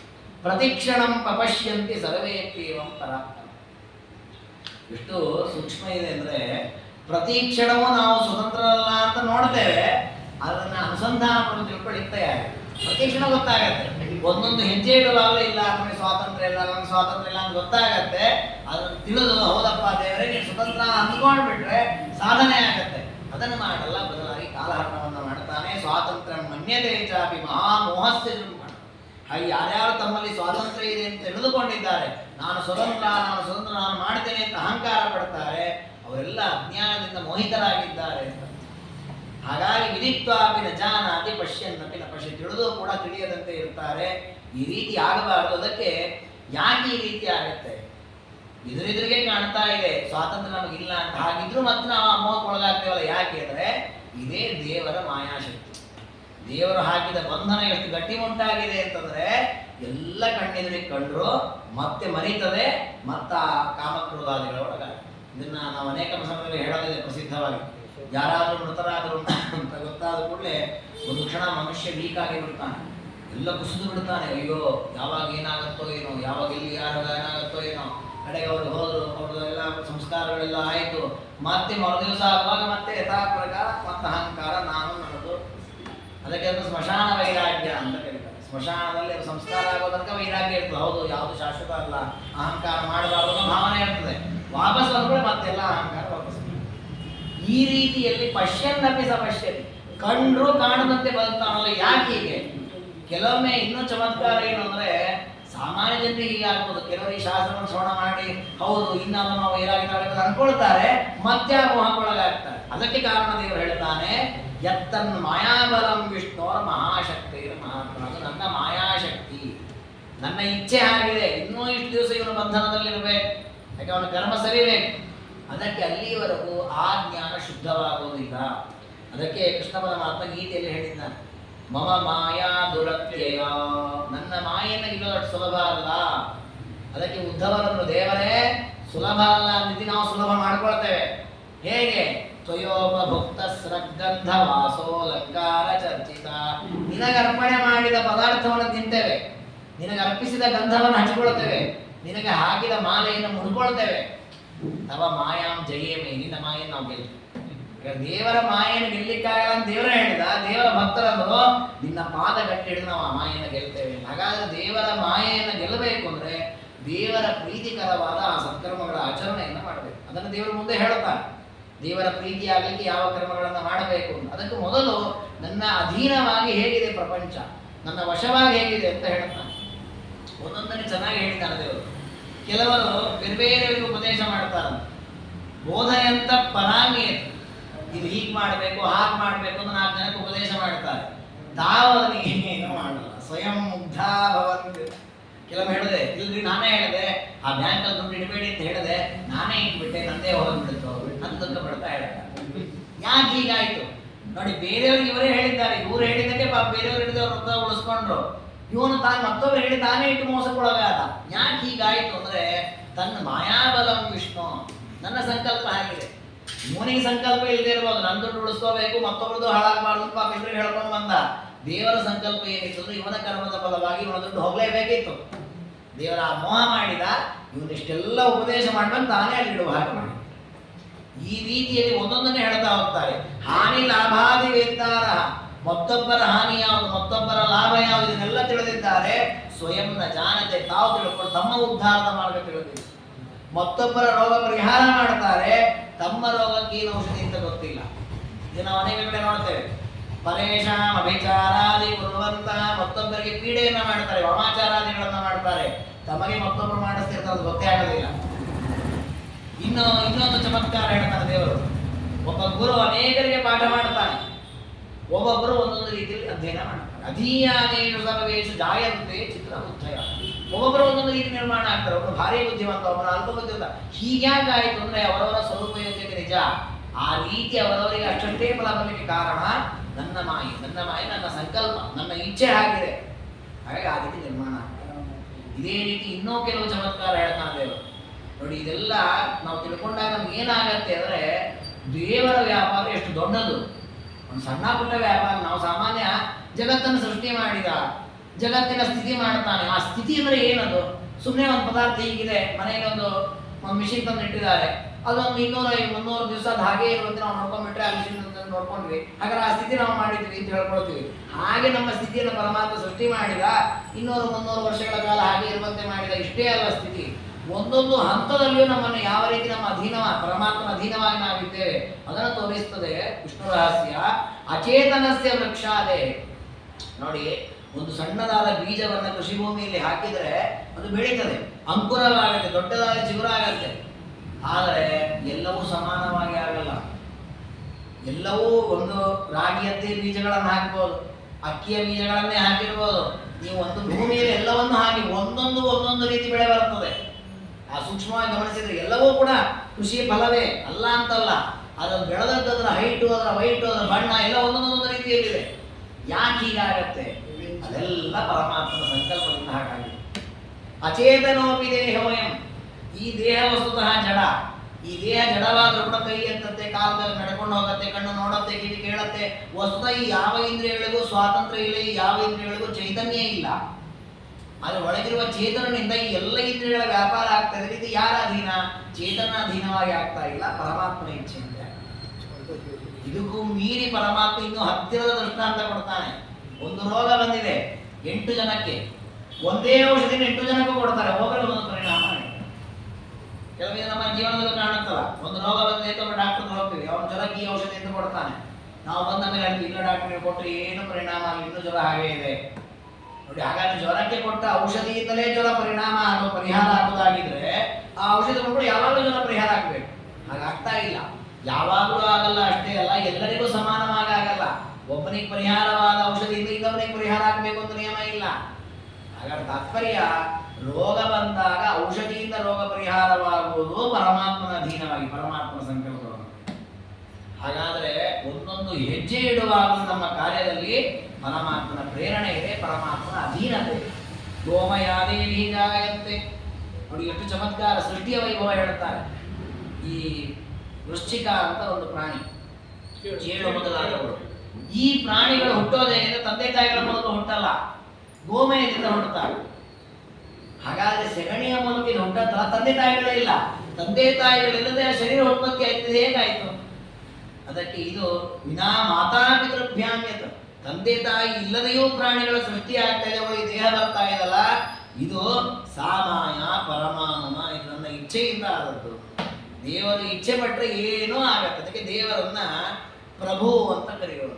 ಪ್ರಭು ಅಂದ್ರೆ ಏನು ಅಂದ್ರೆ ಯಾವುದು ಆಗತ್ತೆ ಯಾವುದು ಆಗಲ್ಲ ಎಲ್ಲವನ್ನೂ ಮಾಡಬಲ್ಲ ವ್ಯಕ್ತಿ. ಕರ್ತುಂ ಅಕರ್ತುಂ ಅನ್ಯಥಾ ಕರ್ತುಂ, ಹೀಗೆ ಮಾಡಬಹುದು ಅಂತ ಅನ್ಕೊಂಡಿರ್ತೇವೆ, ಅದಕ್ಕೆ ವಿಪರೀತವಾಗಿಯೂ ಮಾಡಬಲ್ಲ ಪರಮಾತ್ಮ. ನಾವು ಸಾಮಾನ್ಯ ತಿಳ್ಕೊಂಡಿದ್ದೇವೆ ತಂದೆ ತಾಯಿಗಳ ಮೂಲಕ ಮಗು ಬರುತ್ತೆ ಅಂತ. ಅದು ಪರಮಾತ್ಮ ತಂದೆ ತಾಯಿಗಳು ಇಲ್ಲದೆಯೂ ಮಕ್ಕಳನ್ನು ಸೃಷ್ಟಿ ಮಾಡಿ ತೋರಿಸಿದ್ದ. ಚಿತ್ರಮುಖ ಬ್ರಹ್ಮದೇವರೇ ತಾಯಿ ಇಲ್ಲದೆ ಸೃಷ್ಟಿಯಾದವರು ಮೊದಲನೇ ವ್ಯಕ್ತಿ. ಕವಲದಿಂದಲೇ ಬ್ರಹ್ಮದೇವರ ಸೃಷ್ಟಿ ಮಾಡಿದ ಪರಮಾತ್ಮ. ಅದೇ ರೀತಿ ಗವಾದಿ ಭಕ್ಷಿತ ವಸ್ತು, ಇನ್ನೊಂದು ಅಪೂರ್ವವಾದ ವಿಚಾರವನ್ನು ಹೇಳ್ತಾನೆ ದೇವರು. ಹಸು ಹುಲ್ಲನ್ನು ತಿನ್ನತ್ತೆ, ತಿಂದಾಗ ಕೆಲವು ಹುಲ್ಲು ತಿಂದುಕೊಳ್ಳೆ ಇದು ಹಾಲಾಗ್ಲಿಕ್ಕೆ ಹೋಗತ್ತೆ. ಒಂದ್ನಾಲ್ಕು ಹುಲ್ಲು ತಿನ್ನುವಾಗ ಇದು ರಕ್ತ ಆಗ್ಲಿಕ್ಕೆ ಹೋಗ್ಲಿಕ್ಕೆ ಸಂಕಲ್ಪ ಮಾಡಿ ತಿಂತದ? ಇಲ್ಲ, ತಾನು ಒಟ್ಟಾಗಿ ಎಲ್ಲ ಹುಲ್ಲ ತಿಂದು ಬರುತ್ತೆ. ಅದು ತಿಂದ ಹುಲ್ಲುಗಳಲ್ಲಿ ಕೆಲವು ಭಾಗ ರಕ್ತವಾಗತ್ತೆ, ಕೆಲವು ಭಾಗ ಹಾಲಾಗಿ ಪರಿಣಾಮ ಆಗುತ್ತೆ. ಇದು ಯಾರ ಅಧೀನವಾಗಿ? ಗೋವಿನ ಅಧೀನವಾಗಿ ಆದದ್ದ ಅಲ್ಲ, ಗೋಪಾಲಕನ ಅಧೀನವಾಗಿ ಆದದ್ದ ಅಲ್ಲ, ಮತ್ತೆ ಇದು ನನ್ನ ಇಚ್ಛೆಯಿಂದ ಆದದ್ದು. ಹಾಗಾದ್ರೆ ಒಂದು ಗೋವಿನ ಹಾಲು ಬರುವಲ್ಲಿಯೂ ಪರಮಾತ್ಮನ ಇಚ್ಛೆ ಇದೆ, ಗೋವಿನ ಶರೀರ ಅಭಿವೃದ್ಧಿಯಾಗುವಲ್ಲಿ ಪರಮಾತ್ಮನ ಇಚ್ಛೆ, ಪರಮಾತ್ಮನ ಪ್ರೇರಣೆ ಇದೆ. ಬೀಜ ಅಂಕುರಧಾನ್ಯಾದಿ ಕ್ವಚಿತ್ ಶಾಖಾ ಬರುವಲ್ಲಿ, ಕೆಲವು ಬೀಜಗಳು ಅಂಕುರವಾಗತ್ತೆ, ಕೆಲವು ಬೀಜಗಳು ದೊಡ್ಡದಾಗಿ ಬೆಳೆಯುತ್ತೆ, ಕೆಲವು ಬೀಜಗಳು ದೊಡ್ಡ ಮರವಾಗತ್ತೆ, ಕೆಲವು ಬೀಜಗಳು ಹುಟ್ಟಿದ ಕಡೆನೆ ಬಿದ್ದೋಗತ್ತೆ. ಇದೆಲ್ಲ ನನ್ನ ಇಚ್ಛಾ. ಇನ್ನು ರಜಸ್ವಲಾಯಾಂ ಭಾರ್ಯಾಯಾಂ, ತಂದೆ ತಾಯಿಗಳು ಸಕಾಲದಲ್ಲಿ ಋತುಮತಿಯಾದಾಗ ಗಂಡನ ಸಂಪರ್ಕವನ್ನ ಮಾಡಿ ಗರ್ಭವನ್ನು ಧಾರಣೆ ಮಾಡಿ ಮಕ್ಕಳನ್ನು ಹಣಿತಾರೆ. ಎಷ್ಟೋ ಬಾರಿ ಎಲ್ಲಾ ಡಾಕ್ಟರಿಗೆ ಹೋಗಿ ತೋರಿಸ್ತಾರೆ, ಜಾತಕ ಪರಿಶೀಲನೆ ಮಾಡ್ತಾರೆ, ಏನು ಮಾಡಿದ್ರು ಮಕ್ಕಳಾಗಲ್ಲ. ನೋಡಿ, ಕೆಲವೊಮ್ಮೆ ಮಕ್ಕಳಾಗತ್ತೆ, ಕೆಲವು ಮಕ್ಕಳಾಗಲಿಲ್ಲ. ಯಾಕೆ? ಅಲ್ಲೂ ತಂದೆ ತಾಯಿ ಇದ್ದಾರೆ, ಇಲ್ಲೂ ತಂದೆ ತಾಯಿ ಇದ್ದಾರೆ, ಇಲ್ಲೂ ಸಂಸ್ಕಾರ ಇದೆ, ಅಲ್ಲೂ ಸಂಸ್ಕಾರ ಇದೆ, ಇಲ್ಲೂ ಗುರುದೇವತಾ ಅನುಗ್ರಹ, ಅಲ್ಲೂ ಗುರುದೇವತಾ ಅನುಗ್ರಹ, ಇಲ್ಲೂ ಔಷಧಾದಿ ಉಪಚಾರ, ಅಲ್ಲೂ ಇದೆ. ಇಲ್ಲಿ ಫಲ ಸಿಕ್ಕಿತ್ತಲ್ಲ, ಫಲ ಸಿಗಲಿಲ್ಲ. ಕಾರಣ ದೇವರ ಸಂಕಲ್ಪ ಇಲ್ಲಿದೆ, ಅಲ್ಲಿಲ್ಲ. ಹೀಗೆ ಪ್ರತಿಯೊಂದರ ಹಿನ್ನೆಲೆಯಲ್ಲಿ ಗರ್ಭದ ನಿಷ್ಪತ್ತಿ ಇರ್ಬೋದು, ಗರ್ಭದಿಂದ ಹುಟ್ಟಿದ ಮೇಲಿಂದ ಹೇಳ್ತಾನೆ ಪರಮಾತ್ಮ, ಗರ್ಭಸ್ಥಸ್ಯಾಪಿ ಜೀವಸ್ಯ ಕಾರಣ ಕಂಜಾಲಿ ದೋಷತಃ. ತಾಯಿ ಗರ್ಭವತಿಯಾಗುವಾಗ ಕುರುಡ ಮಗ ಹುಟ್ಟಲಿ ಅಂತ ವಿಚಾರ ಮಾಡ್ತಾರ, ಕುಂಟನಾದ ಮಗ ಹುಟ್ಟಲಿ ಅಂತ ವಿಚಾರ ಯಾವ ತಾಯಿ ವಿಚಾರ ಮಾಡಲ್ಲ. ಎಲ್ಲರೂ ಒಳ್ಳೆ ಮಗ ಹುಟ್ಟಲಿ ಅಂತಲೇ ಗರ್ಭವತಿಯರಾಗೋದು. ಆದ್ರೆ ಹುಟ್ಟಿದ ಮಗ ಕೆಲವರು ಕುಂಟರಾಗ್ತಾರೆ, ಕೆಲವರು ಕುರುಡರಾಗ್ತಾರೆ, ಕೆಲವರು ಬಿಳಿ ಬಣ್ಣ ಇರ್ತಾರೆ, ಕೆಲವರು ಕಪ್ಪು ಬಣ್ಣ ಇರ್ತಾರೆ. ಯಾಕೆ ಹೀಗೆ ಮಕ್ಕಳು ಹುಟ್ಟಿದ್ರು? ಇದಕ್ಕೆ ತಂದೆಯೂ ಕಾರಣ ಅಲ್ಲ, ತಾಯಿಯೂ ಕಾರಣ ಅಲ್ಲ, ಪರಮಾತ್ಮನ ಸಂಕಲ್ಪವೇ ಕಾರಣ. ಅದು ದೇವರು ಯಾಕೆ ಹಾಗೆ ಸಂಕಲ್ಪ ಮಾಡಿದ ಅಂತ ಪ್ರಶ್ನೆ ಬರುತ್ತೆ. ಅದಕ್ಕೆ ಅವರವರ ಕರ್ಮಗಳು ಕಾರಣ. ಹಾಗಾದ್ರೆ ದೇವರ ಇಚ್ಛೆ ಇಲ್ಲದೆ ಗರ್ಭದ ಒಳಗೆ ಮಗು ಪ್ರವೇಶ ಮಾಡಲಿಕ್ಕೂ ಆಗಲ್ಲ, ಅಲ್ಲಿ ಅದರ ದೇಹ ಬೆಳಿಲಿಕ್ಕೂ ಆಗಲ್ಲ. ಅಲ್ಲಿ ಅದು ದೇಹ ಬೆಳೆಯುವಾಗ ಅಲ್ಲಿರುವ ಜಠರಾಗ್ನಿ, ತಾಯಿಯ ಜಠರಾಗ್ನಿಯಿಂದ ಸುಡುತ್ತದಂತೆ. ಅದು ಇದರಲ್ಲಿ ಭಾಗವತದಲ್ಲಿ ಕಪಿಲನಾಮ ಉಪದೇಶ ಮಾಡುವಾಗ ಹೇಳ್ತಾನೆ, ಮಾತುರು ಜಠರದಾಹೇನ ಪೀಡಮಾನೋಪಿ ಧೋಮುಖ. ನೀವು ಅದನ್ನ ವೈದ್ಯರ ಹತ್ರ ಹೋಗಿ ಹೇಳಿದ್ರೆ ಗೊತ್ತಾಗತ್ತೆ. ಮಗು ಹುಟ್ಟತ್ತಲ್ಲ, ಹುಟ್ಟಿದ ದಿನ ಆ ಮಗುನ ಹುಟ್ಟಲಿಕ್ಕೆ ಬಿಡಲ್ಲ ನಮಗೆ. ಯಾಕೆಂದ್ರೆ ಚರ್ಮ ಬಹಳ ಸೂಕ್ಷ್ಮವಾಗಿರುತ್ತೆ, ಏನಾದ್ರು ಹೆಚ್ಚು ಕಡಿಮೆ ಆಗಿಬಿಡುತ್ತೆ ಅಂತ ಹೇಳ್ತಾರೆ. ಅಷ್ಟು ಸೂಕ್ಷ್ಮವಾಗಿರತಕ್ಕಂಥ ಮಗುವಿನ ಶರೀರ ಬೆಳೆದದ್ದು ಎಲ್ಲಿ ಅಂದ್ರೆ ತಾಯಿಯ ಜಠರಾಗ್ನಿಯ ಪಕ್ಕದಲ್ಲಿ. ಜಠರಾಗ್ನಿ ಎಷ್ಟು ಸುಡುತ್ತದೆ ಅದು ಅಂದ್ರೆ ಒಂದು ದಿವಸ ಉಪವಾಸ ಮಾಡಿದ್ರೆ ಗೊತ್ತಾಗತ್ತೆ. ಉಪವಾಸ ಮಾಡಿದಾಗ ಉಪವಾಸದ ಕೊನೆ ಆಗುವಾಗ ದೇಹದಲ್ಲಿ ಒಂದು ಬಿಸಿ ಶುರು ಆಗತ್ತೆ. ನಾವು ಗಮನಿಸದೇ ಗೊತ್ತಾಗಲ್ಲ. ನೀವು ಗಮನಿಸಿದ್ರೆ, ಸೂಕ್ಷ್ಮವಾಗಿ ಗಮನಿಸಿದ್ರೆ ಅದು 2ನೇ ದಿವಸ 3ನೇ ದಿವಸ ಇಡೀ ದೇಹ ಸುಡ್ಲಿಕ್ಕೆ ಶುರುವಾಗತ್ತೆ. ಯಾಕೆ? ಜಠರಾಗ್ನಿಗೆ ಆಹಾರ ಸಿಕ್ಕಿಲ್ಲ. ಹಾಗಾಗಿ ಈ ಜಠರಾಗ್ನಿ ನೋಡಿ, ಹೊಟ್ಟೆ ಒಳಗಿರೋದು ಇಡೀ ದೇಹ ಸುಡುತ್ತದೆ ಅಂತಂದ್ರೆ ಅದರ ಪಕ್ಕದಲ್ಲಿ ಇರೋ ಮಗುವನ್ನು ಸುಡ್ಲಿಕ್ಕಿಲ್ವಾ ಅದು? ಆದ್ರೆ ಆ ಜಠರಾಗ್ನಿ ಇದ್ರೂ ದೇಹಕ್ಕೆ ಏನೂ ಆಗದಂತೆ ಮಗುವಿನ ದೇಹವನ್ನು ಪೂರ್ಣವಾಗಿ ಬೆಳೆಸಿ 9 ತಿಂಗಳಾದ್ಮೇಲೆ ಅಧೋಮುಖವಾಗಿ ಸುಲಲಿತವಾಗಿ ಆ ಮಗು ಹೊರಗೆ ಬರುವಂತೆ ಮಾಡೋದು ಯಾರು ಅಂದ್ರೆ ಅದು ಪರಮಾತ್ಮ. ಅದು ಆ ಮಗುವಿನ ಸಂಕಲ್ಪವೂ ಅಲ್ಲ, ತಾಯಿಯ ಸಂಕಲ್ಪವೂ ಅಲ್ಲ, ತಂದೆಯ ಸಂಕಲ್ಪವೂ ಅಲ್ಲ. ಇದರಲ್ಲಿ ಒಂದೇ ಒಂದು ಚೂರು ಆಚೆ ಈಚೆ ಆಗಲಿ, ಡಾಕ್ಟರ್ ಅಡ್ಮಿಟ್ ಮಾಡ್ತಾರೆ, 3-4 ಗಂಟೆ ಚಿಕಿತ್ಸೆ ಮಾಡ್ತಾರೆ, ಸಾವಿರಾರು ಸಮಸ್ಯೆ ಆಗಿ ಮಗು ಅಕ್ರಾಳ ವಿಕ್ರಾಳ ಆಗಿ ಉಂಟು. ಚೂರು ವ್ಯತ್ಯಾಸ. ಆಗ ನೋಡಿ, ನಾವು ಗಮನಿಸಬೇಕಾದ್ದು ಜಗತ್ತಿನಲ್ಲಿ ಹುಟ್ಟುವ ಮಕ್ಕಳಲ್ಲಿ 1000ಕ್ಕೊಂದು 1,00,000ಕ್ಕೊಂದು ವಕ್ರವಾಗಿ ಹುಟ್ಟಿರ್ತಾರೆ ಅಲ್ವಾ? ನೀವು ಗಮನಿಸಿದ್ರೆ ನಮಗೆ ಆ ಕೇಸಿ ದೊಡ್ಡದು ಅಂತ ಅನ್ಸುತ್ತೆ, ಇಲ್ಲ ಅಂತಲ್ಲ. ಹಾಗಾದ್ರೆ ಹೆಚ್ಚಿನ ಮಕ್ಕಳು, ಚೆನ್ನಾಗಿರೋ ಮಕ್ಕಳು ಹುಟ್ಟಿದ್ದಾರೆ, ಒಳ್ಳೆ ದೃಢವಾದ ಕಾಯಾಗಿ. ಹಾಗಾದ್ರೆ ಅಷ್ಟು ಮಕ್ಕಳು ಚೆನ್ನಾಗಿ ಹುಟ್ಟುವಾಗ ಪರಮಾತ್ಮ ಎಷ್ಟು ರಕ್ಷಣೆ ಮಾಡಿ ಆ ದೇವರನ್ನು ಬೆಳೆಸಿದ್ದಾನೆ. ಅದಕ್ಕೆ ದೇವರ ದೊಡ್ಡ ವೈಭವ ಇದು ಅಂತ ವಿಷ್ಣು ರಹಸ್ಯ ವರ್ಣನೆ ಮಾಡುತ್ತೆ. ಅಷ್ಟೇ ಅಲ್ಲ, ಬಹಿರ್ನೈವೇಚ್ಛಯಾಯಾತಿ, ಆ ಶರೀರದಲ್ಲಿ ತಾಯಿಯ ಗರ್ಭದಲ್ಲಿ ಬೆಳೆದಂತಹ ಜೀವನ ಶರೀರ ಹೊರಗೆ ಬರುವುದು ಅವನ ಇಚ್ಛೆಯಿಂದ ಅಲ್ಲ, ಪರಮಾತ್ಮನ ಇಚ್ಛೆಯಿಂದ. ಅದಕ್ಕೆ ಕಪಿಲನಾಮಕ ಪರಮಾತ್ಮ ಹೇಳ್ತಾನೆ, ಒಳಗಿರತಕ್ಕ ಜೀವ ಲೆಕ್ಕ ಹಾಕ್ತಾನಂತೆ. 9 ತಿಂಗಳಾಯ್ತು, ಯಾವಾಗ ನಾನು ಹೊರಗೆ ಹೋಗ್ತೇನೆ, ದೇವರು ಯಾವಾಗ ಹೊರಗೆ ಹಾಕ್ತಾನೆ, ದೇವರು ಯಾವಾಗ ಹೊರಗೆ ಹಾಕ್ತಾನೆ ಅಂತ ಜ್ಞಾನಿ ಆದವರು. ಹಾಗಾದ್ರೆ ಅದೂ ದೇವರ ಅಧೀನ. ಅಷ್ಟೇ ಅಲ್ಲ, ಜಾತ ಮಾತ್ರ ಪಿಬತ್ಯೇಷಃ ಸ್ತನಂ ರೋರುಯತೆ ತತ ನಾನಾ ಚೇಷ್ಟಾಶ್ಚ ದೇವರಂತಾನೆ. ಮಗು ಹುಟ್ಟಿದ ಕೂಡಲೇ ಅಳ್ಳಿಕ್ಕೆ ಶುರು ಮಾಡುತ್ತೆ, ತಾಯಿಯ ಎದೆ ಹಾಲನ್ನು ಕುಡಿಯತ್ತೆ, ಕೈಕಾಲುಗಳನ್ನು ಬಡಿಯತ್ತೆ. ಇದು ಆ ಮಗು ಸ್ವತಂತ್ರವಾಗಿ ಮಾಡುವುದಲ್ಲ, ನಾನು ಪ್ರೇರಣೆ ಮಾಡಿದ್ರೆ ಮಾಡಕ್ಕೆ ಇಲ್ಲದಿರಲಿಲ್ಲ. ಇದು ನೋಡಿ ಅನುಭವಕ್ಕಿದೆಲ್ಲ. ಎಷ್ಟೋ ಮಗು ಹುಡ್ತಾವೆ, ಅಳೋದಿಲ್ಲ ಅಂತ ಹೆದರ್ಕೊಂಡ್ಬಿಡ್ತಾರೆ ಮನೆಯವರೆಲ್ಲ, ಡಾಕ್ಟರ್ ಅದಕ್ಕೇನೋ ಹೊಡಿತಾರೆ, ಏನೇನೋ ಮಾಡ್ತಾರೆ. ಹಾಗಾದರೆ ಹುಟ್ಟಿದ ಮಗು ಅಳೋದು ಸಹಜ ಅಲ್ಲ, ಅದು ನಾವು ಅನ್ಕೊಂಡ್ಬಿಟ್ಟಿದೆ. ಹುಟ್ಟಿದ ಮಕ್ಕಳು ಸಹಜವಾಗಿ ಅಳ್ತಾರೆ, ಅದು ಸಹಜ ಅಲ್ಲ, ಅದು ಪರಮಾತ್ಮನ ಅಧೀನ. ಇದೇ ರೀತಿ ನಾವು ಮಾವಿನ ಗಿಡ ನೆಟ್ಟಿದ್ದೇವೆ, ದೊಡ್ಡದಾಗಿ ಬೆಳೀತು, ಹಣ್ಣು ಬಿಡ್ತು, ಗಿಡ ಫಲ ಮೊದಲಾದವುಗಳನ್ನು ಕೊಡುವುದು ಕೂಡ ಪರಮಾತ್ಮನ ಅಧೀನ. ಇದೇ ರೀತಿ ಇನ್ನೂ ಅನೇಕ ದೃಷ್ಟಾಂತಗಳನ್ನು ದೇವರು ಕೊಟ್ಟಿದ್ದಾನೆ. ನೋಡಿ, ದೋಣಿಯಲ್ಲಿ ಕೂತ್ಕೊಂಡು ನದಿಯನ್ನು ದಾಡುತ್ತೇವೆ. ದೊಡ್ಡದಾದಂತಹ ದೋಣಿ ಕಟ್ಟಿಗೆಯ ತಗಡಿನಿಂದ ಮಾಡಿರುತ್ತಾರೆ, ಕೂತ್ಕೊಳ್ತೇವೆ, ಅದು ನಿಧಾನ ಕರ್ಕೊಂಡು ಹೋಗುತ್ತೆ. ಅದೇ ಒಂದು ಕಲ್ಲಿನ ಮೇಲೆ ಕೂತ್ರೆ ದಡಕ್ಕದು ನೀರಲ್ಲಿ ಮುಳುಗಿ ಹೋಗುತ್ತೆ. ಹಾಗಾದ್ರೆ ಕಟ್ಟಿಗೆ ತೇಲಿಸ್ತದೆ, ಕಲ್ಲು ಮುಳುಗಿಸ್ತದೆ. ನಾವೇನು ಅನ್ಕೊಂಡಿದ್ದೇವೆ, ಅದು ಕಟ್ಟಿಗೆಯ ಸ್ವಭಾವ, ಇದು ಕಲ್ಲಿನ ಸ್ವಭಾವ. ದೇವರಂತಾನೆ ಅದು ಕೂಡ ಮಾಯಾ ಪರಮಾತ್ಮ, ನನ್ನ ಇಚ್ಛೆಯಿಂದ ಹಾಗಾಗುತ್ತೆ. ಕಟ್ಟಿಗೆಯ ದೋಣಿ ತೇಲಬೇಕು ಅನ್ನೋದು ನನ್ನ ಇಚ್ಛೆಯಿಂದ ತೇಲ್ತದೆ. ಅದು ನನ್ನ ಇಚ್ಛೆ ಇಲ್ಲ ಅಂದ್ರೆ ಕಟ್ಟಿಗೆಯ ದೋಣಿಯು ಕೂಡ ಮುಳುಗಿ ಹೋಗ್ತದೆ. ಅದೇ ನನ್ನ ಇಚ್ಛೆ ಇತ್ತು ಅಂತ ಆದ್ರೆ ಕಲ್ಲಿನ ದೋಣಿಯು ತೇಲ್ತದೆ, ಇಲ್ಲದ್ರೆ ಕಲ್ಲು ಮುಳುಗ್ತದೆ. ಇದಕ್ಕೆ ದೃಷ್ಟಾಂತ ರಾಮಾಯಣ. ರಾಮದೇವರು ಸೇತುವೆ ನಿರ್ಮಾಣ ಮಾಡುವಾಗ ಯಾರೇ ಊಹೆ ಮಾಡ್ಲಿಕ್ಕೆ ಸಾಧ್ಯ? ಸಮುದ್ರಕ್ಕೆ ಸೇತುವೆಯನ್ನು ಕಟ್ಟುವುದು, ಅದು ಕಲ್ಲಿನಿಂದ ಕಟ್ಟಿರುವಂತಹ ಸೇತುವೆ. ಹಾಗಾದ್ರೆ ದೇವರ ಇಚ್ಛೆ ಇತ್ತು ಅಂತ ಆದ್ರೆ ಆಗದೇ ಇರೋದು ಆಗತ್ತೆ, ಆಗುವುದು ಆಗದೇ ಇರೋ ಪ್ರಸಂಗ ಇದೆ. ಹಾಗಾದ್ರೆ ದೋಣಿ ತೇಲುವುದು ಪರಮಾತ್ಮನ ಅಧೀನ, ಕಲ್ಲು ಮುಳುಗುವುದು ಪರಮಾತ್ಮನ ಅಧೀನ. ಅದರ ತಾತ್ಪರ್ಯ ಇಷ್ಟೇ. ಜಗತ್ತಲ್ಲಿ ಈಗ ಎಷ್ಟೋ ಜನ ಮಾತಾಡೋದಿದೆ, ಪ್ರಕೃತಿಯ ಸ್ವಾತಂತ್ರ್ಯವನ್ನು, ಈ ಸಾಂಖ್ಯಮತ ಅಂತ ಇದೆ, ಅವರು ನಿರೀಶ್ವರವಾದಿಗಳು, ಈಶ್ವರನನ್ನೇ ಒಪ್ಪಲ್ಲ ಅವರು. ಈ ಕಪಿಲನಾಮಕ ಪರಮಾತ್ಮ ಉಪದೇಶ ಮಾಡಿದ ಒಂದು ಸಾಂಖ್ಯಶಾಸ್ತ್ರ ಇದೆ, ಅದು ವೈದಿಕ ಸಾಂಖ್ಯಶಾಸ್ತ್ರ. ಇನ್ನೊಬ್ಬ ಕಪಿಲ, ಈಶ್ವರ ಕೃಷ್ಣಾದಿ ಮತದ ಒಬ್ಬ ಕಪಿಲ ಇದ್ದಾನೆ. ಆ ಕಪಿಲ ನಿರೀಶ್ವರವಾದಿ, ಅವನು ದೇವರನ್ನೇ ಒಪ್ಪಲ್ಲ. ಅವರ ಮತದ ಪ್ರವೃತ್ತಿ ಹೇಗೆ ಅವರಂತಾರೆಲ್ಲ ಪ್ರಕೃತಿಯೇ ಮಾಡುತ್ತೆ ಅಂತಾರೆ. ಅಂದ್ರೆ ಅವ್ರು ಹೇಳೋದು, ಗಾಳಿ ಬೀಸೋದು ಸಹಜವಾದ ಪ್ರಕೃತಿ, ಮಳೆ ಬರೋದು ಅದರ ಸಹಜವಾದ, ಎಲ್ಲವೂ ಕೂಡ ಪ್ರಕೃತಿಯಿಂದ ಆಗತ್ತೆ. ಇಲ್ಲಿ ಯಾರೊಬ್ಬ ಮನುಷ್ಯನದ್ದೇನು ಬೇಕಾಗಿಲ್ಲ ಅಂತ ಅವರ ವಾದ. ಅದಕ್ಕೆ ಆ ವಾದವನ್ನ ಆಚಾರ್ಯರು ತುಂಬಾ ಗ್ರಂಥಗಳು ನಿರಾಕರಣೆ ಮಾಡಿದ್ದಾರೆ. ವಿಶೇಷವಾಗಿ ವೇದವ್ಯಾಸರು ಹೇಳ್ತಾ ಇದ್ದಾರೆ, ಇದು ಯಾವುದು ಪ್ರಕೃತಿ ತಾನೇ ಮಾಡುವುದಲ್ಲ. ಯಾಕೆ ಅಂದ್ರೆ ಪ್ರಕೃತಿ ಜಡ, ಪ್ರಕೃತಿ ಏನು ಮಾಡ್ಲಿಕ್ಕೂ ಸಮರ್ಥ ಅಲ್ಲ. ಅದಕ್ಕೆ ಒಬ್ಬ ಪ್ರೇರಕ ಬೇಕೇ ಬೇಕು, ಅವನು ಪ್ರೇರಣೆ ಮಾಡಿದ್ರೆ ಕಾರ್ಯ ಮಾಡತ್ತೆ. ಇದು ಯಾವ ಕಾರ್ಯವೂ ಮಾಡುತ್ತೆ. ನಪಶ್ಯಂತಿ ಜಲೇ ಕೇಚಿತ್ ಜೀವ ನಿರ್ಮಗ್ನ ಚಕ್ಷುಷ.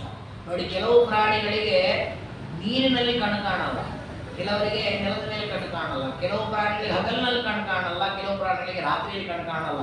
ನಾವೀಗ ಆ ಪ್ರಾಣಿಯ ಸಹಜ ಸ್ವಭಾವ ಅನ್ಕೊಂಡಿದ್ದೇವೆ, ಅದು ಸಹಜ ಅಲ್ಲ, ಪರಮಾತ್ಮನ ಅಧೀನ.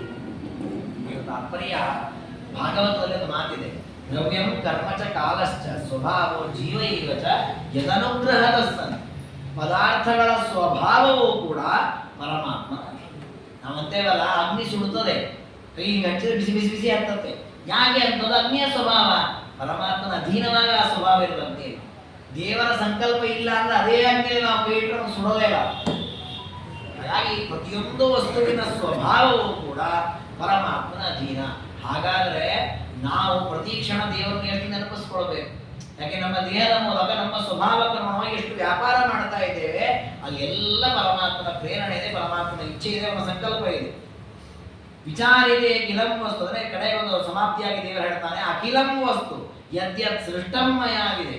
ಇನ್ನೆಲ್ಲ ನಾನು ಪದಾರ್ಥಗಳನ್ನು ಸೃಷ್ಟಿ ಮಾಡಿದ್ದೇನೆ, ಅದು ನಾನಾ ವಿಚಿತ್ರವಾದ ರೀತಿಯಲ್ಲಿವೆ, ಅದೆಲ್ಲವೂ ಕೂಡ ನಾನು ಪ್ರೇರಣೆ ಮಾಡಿದ ಶಕ್ತವಾಗಿ ಕೆಲಸ ಮಾಡುತ್ತೆ.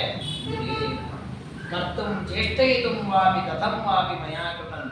ಇಷ್ಟೆಲ್ಲ ನನ್ನ ಅಧೀನವಾಗಿದ್ರೂ ಕೂಡ ಜ್ಞಾನಿಗಳಿಗಂತ ತಿಳ್ಕೊಂಡು ಉದ್ಧಾರ ಆಗ್ತಾರೆ. ಅಜ್ಞಾನಿಗಳು ಜಾನಾತಿ ನೈವ ಮೂಢೋರು ವೃಥಾ ಪಂಡಿತ ಮಾನವ, ವ್ಯರ್ಥವಾಗಿ ನಾನು ಮಾಡ್ತೇನೆ ಅಂತ ಅಹಂಕಾರಕ್ಕೆ ಒಳಪಟ್ಟು ನಾನಾ ದುಃಖಗಳಿಗೆ ಒಳಗಾಗ್ತಾರೆ. ಹಾಗಾಗಿ ಎಲ್ಲವೂ ಪರಮಾತ್ಮನ ಅಧೀನವಾಗಿದೆ ಎನ್ನುವ ಎಚ್ಚರವನ್ನು ಯಾವಾಗ ಹೊಂದಬೇಕು. ಅದಕ್ಕೆ ಪರಮಾತ್ಮ ಮತ್ತೊಂದು ವಿಚಾರವನ್ನು ಹೇಳ್ತಾನೆ, ಎಲ್ಲದಕ್ಕೂ ನಾನು ಗುರುವಾಗಿದ್ದೇನೆ ಅಂತ ಪರಮಾತ್ಮ ಜಗದ್ಗುರುತ್ವವನ್ನು ಹೇಳ್ತಾನೆ. ಸರ್ವೇಷಾಮಪಿ ವಿಜ್ಞಾನ ಸರ್ವಶಿಲ್ಪಾದಿಕಸ್ಯ ಎಲ್ಲ ವಿದ್ಯೆಗಳು, 64 ವಿದ್ಯೆಗಳು ಅಂತ ಪ್ರಸಿದ್ಧವಾಗಿದೆ.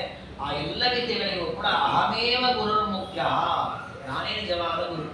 ಅದಕ್ಕೆ ಆಚಾರ್ಯರು ತಮ್ಮ ಗ್ರಂಥಗಳಲ್ಲಿ ವೇದವ್ಯಾಸ ದೇವರನ್ನು ವರ್ಣನೆ ಮಾಡುವಾಗ ಗುರುಣಾಂ ಪ್ರಭವ ಶಾಸ್ತ್ರಾಣಾಂ ಬಾದರಾಯಣ, ಜಗತ್ತಿಗೆಲ್ಲ ಗುರು ಯಾರು ಅಂದ್ರೆ ವೇದವ್ಯಾಸ ದೇವರು ಅಂತ ಹೇಳಿದ್ದಾರೆ ಆಚಾರ್ಯ.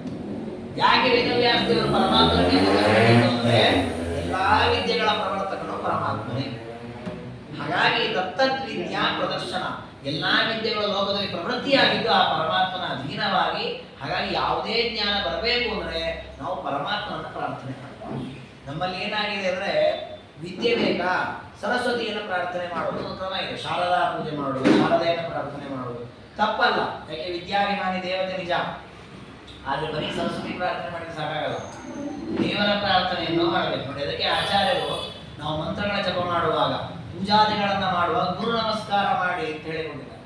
ಆ ಗುರು ನಮಸ್ಕಾರ ಮಾಡುವುದರಲ್ಲಿ ಸರಸ್ವತಿ ಭಾರತೀಯರಿದ್ದಾರೆ. ಮೊದಲಿರೋದು ದೇವರದು, 12ನೇ ಸ್ಥಾನದಲ್ಲಿರೋದು ವಾಸುದೇವ ರೂಪಿ ಪರಮಾತ್ಮ, ಆಮೇಲೆ ತತ್ತನ್ಮಂತ್ರ ಪ್ರತಿಪಾದ್ಯ ರೂಪಿ, ಆಮೇಲೆ ನಾರಾಯಣ, ಆಮೇಲೆ ಲಕ್ಷ್ಮಿ, ಆಮೇಲೆ ಬ್ರಹ್ಮವಾಯು, ಸರಸ್ವತಿ ಭಾರತಿ, ಆಮೇಲೆ ನಮಗೆ ಗುರುಗಳಾದರು, ಪರಮ ಗುರುಗಳಾದರು, ಆದಿ ಗುರುಗಳಾದರು. ದ್ವಾದಶ ಗುರು ನಮಸ್ಕಾರ ಅಂತ ಆಚಾರ ಹಾಕೊಟ್ಟಿದ್ದು ಯಾರಿಗೆ ಅಂದ್ರೆ ಇದೇ ಕಾರಣಕ್ಕೆ. ನಮಗೆ ವಿದ್ಯಾರ್ಥಿಗಳು ಬರಬೇಕಂದ್ರೆ ಬರೀ ಸರಸ್ವತಿ ದೇವಿಯ ಕೈಯಿಂದ ಸಾಕಾಗೋದಿಲ್ಲ, ಪರಮಾತ್ಮನ ಬೇಕು. ಯಾಕೆಂದ್ರೆ ಸರಸ್ವತಿಯರಿಗೂ ಉಪದೇಶ ಮಾಡಿದವರು ಪರಮಾತ್ಮ. ಅದಕ್ಕಾದ್ರೆ ಹೇಳಿದ ಪರಮಾತ್ಮ ಸರ್ವ ವಿದ್ಯಾ ಪ್ರವರ್ತನ, ಎಲ್ಲ ವಿದ್ಯೆಯನ್ನು ಪ್ರವೃತ್ತಿ ಮಾಡಿದವರು ನಾನೇ. ಆದ್ದರಿಂದ ಒಳ್ಳೆಯ ವಿದ್ಯೆ ಬೇಕು ಅಂತಾದ್ರೆ ನನ್ನ ಆರಾಧನೆಯನ್ನು ಮಾಡಬೇಕು.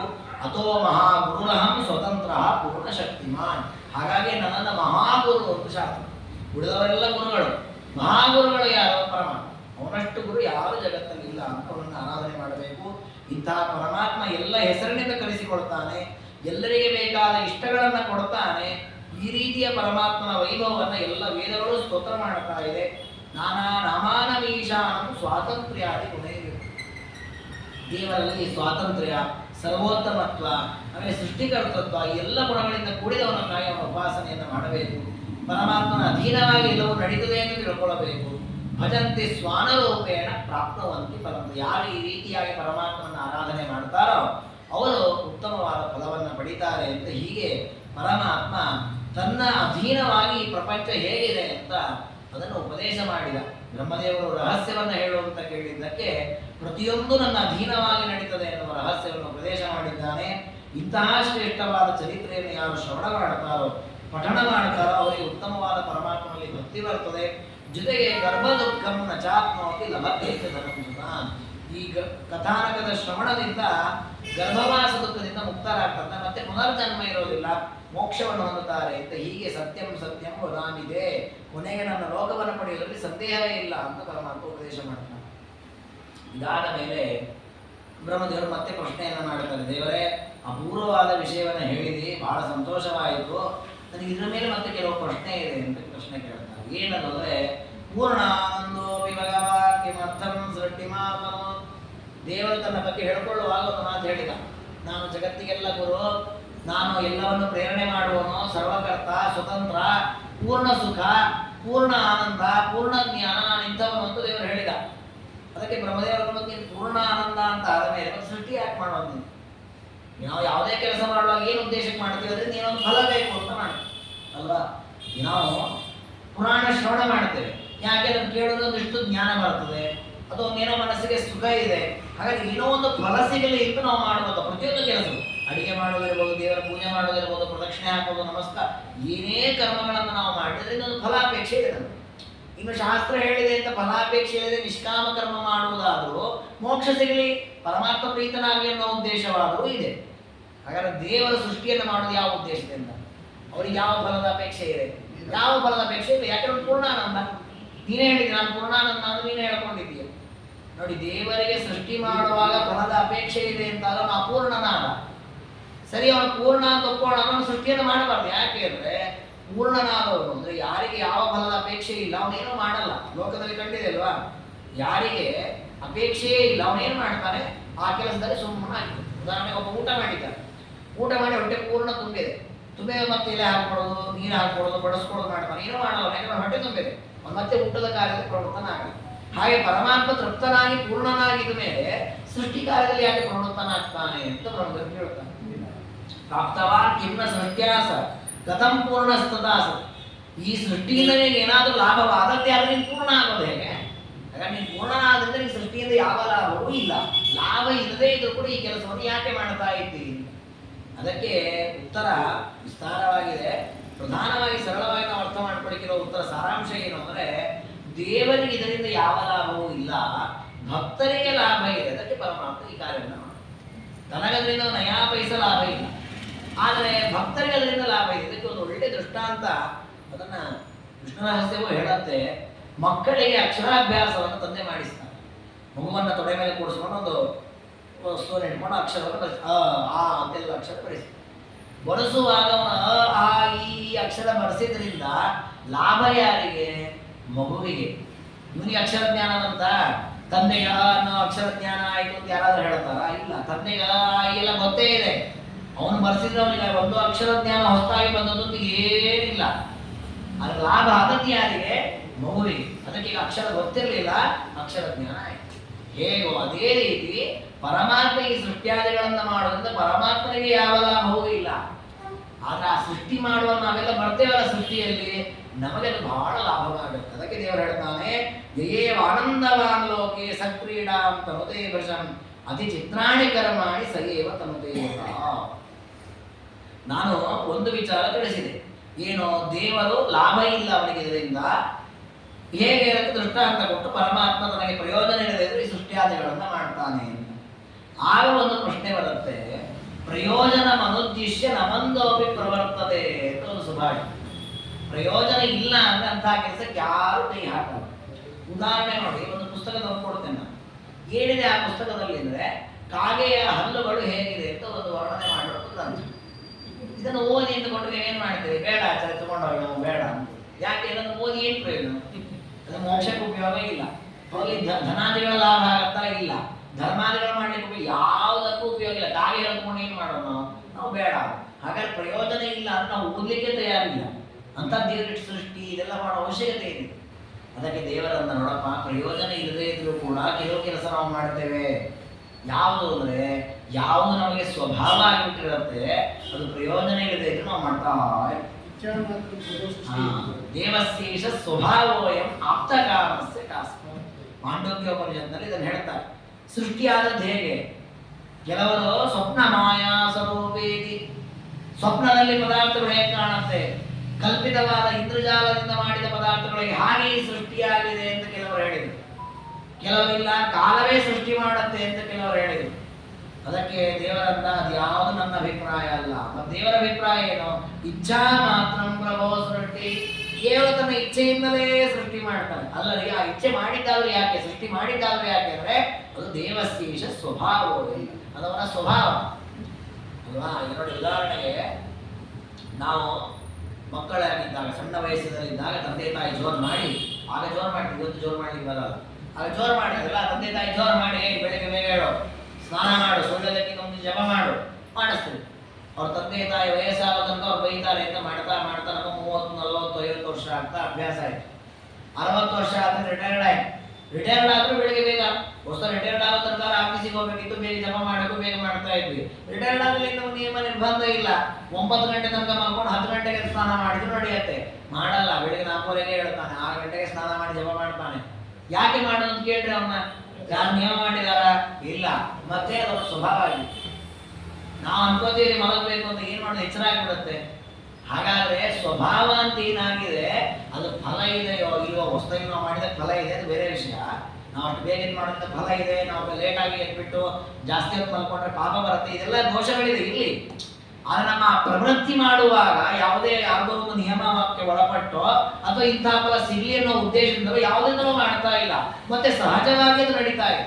ನಾವು ಹೇಳೋದಿಲ್ಲ ಅಂತ ಅನ್ಕೊಂಡ್ರು ತಾನಾಗಿ ಎಚ್ಚರ ಆಗತ್ತ ಅವತ್ತಿಗೆ. ಯಾಕೆಂದ್ರೆ ಮಾಡಿ ಮಾಡಿ ಮಾಡಿ ಮಾಡಿ ಅಭ್ಯಾಸ ಆಗಿದೆ. ಹಾಗೆ ಪರಮಾತ್ಮನಿಗೆ ಸೃಷ್ಟಿ ಮಾಡುವುದೇ ಅವನ ಸ್ವಭಾವ, ಜಗತ್ತನ್ನು ರಕ್ಷಣೆ ಮಾಡುವುದೇ ಅವನ ಸ್ವಭಾವ, ಭಕ್ತರ ಸ್ತೋತ್ರವನ್ನು ಕೇಳುವುದೇ ಅವನ ಸ್ವಭಾವ. ಅದರಿಂದ ಫಲ ಇದೆ ಇಲ್ಲ ಅದನ್ನು ದೇವರು ವಿಚಾರಣೆ ಮಾಡ, ನನ್ನ ಸ್ವಭಾವ ಮಾಡ್ತಾ ಇಲ್ಲ. ಅದಕ್ಕೆ ದೇವರು ಹೇಳ್ತಾನೆ, ಏವ ಆನಂದವಾನ್ ಲೋಕೆ ಸಕ್ರೀಡಾಂ ತನುತೆ ಭೃಶಂ. ಇದು ನನ್ನ ಸ್ವಭಾವ ಒಂದು. ಎರಡನೇ ದೇವರು ಮತ್ತೊಂದು ಮಾತನ್ನು ಹೇಳ್ತಾನೆ, ಜಗತ್ತಲ್ಲಿ ಯಾರು ಆನಂದವಾಗಿರ್ತಾನೆ ಅವನು ಬೇರೆ ಬೇರೆ ಚೇಷ್ಟೆಗಳನ್ನ ಮಾಡ್ತಾನೆ ಅಲ್ವಾ? ನಾವು ನೋಡ್ತೇವಲ್ಲ, ಬಹಳ ಯಾರೋ ಒಂದು ಅನ್ಕೊಂಡಿರ್ತಾರೆ ಸಾಧಿಸ್ಬೇಕು ಸಾಧಿಸ್ಬೇಕು ಅಂತ. ಸಾಧಿಸಿಬಿಟ್ರು ಅನ್ನೋದು ಖುಷಿಯಾಗತ್ತೆ. ಖುಷಿಯಾಗಿ ಒಂದಿಷ್ಟು ಮಾತಾಡ್ತಾನೆ, ಒಂದಿಷ್ಟು ಒದರುತ್ತಾನೆ, ಹಾಡುತ್ತಾನೆ, ಕುಣಿತಾನೆ, ಜಿಗಿತಾನೆ, ಏನೋ ಮಾಡ್ತಾನೆ.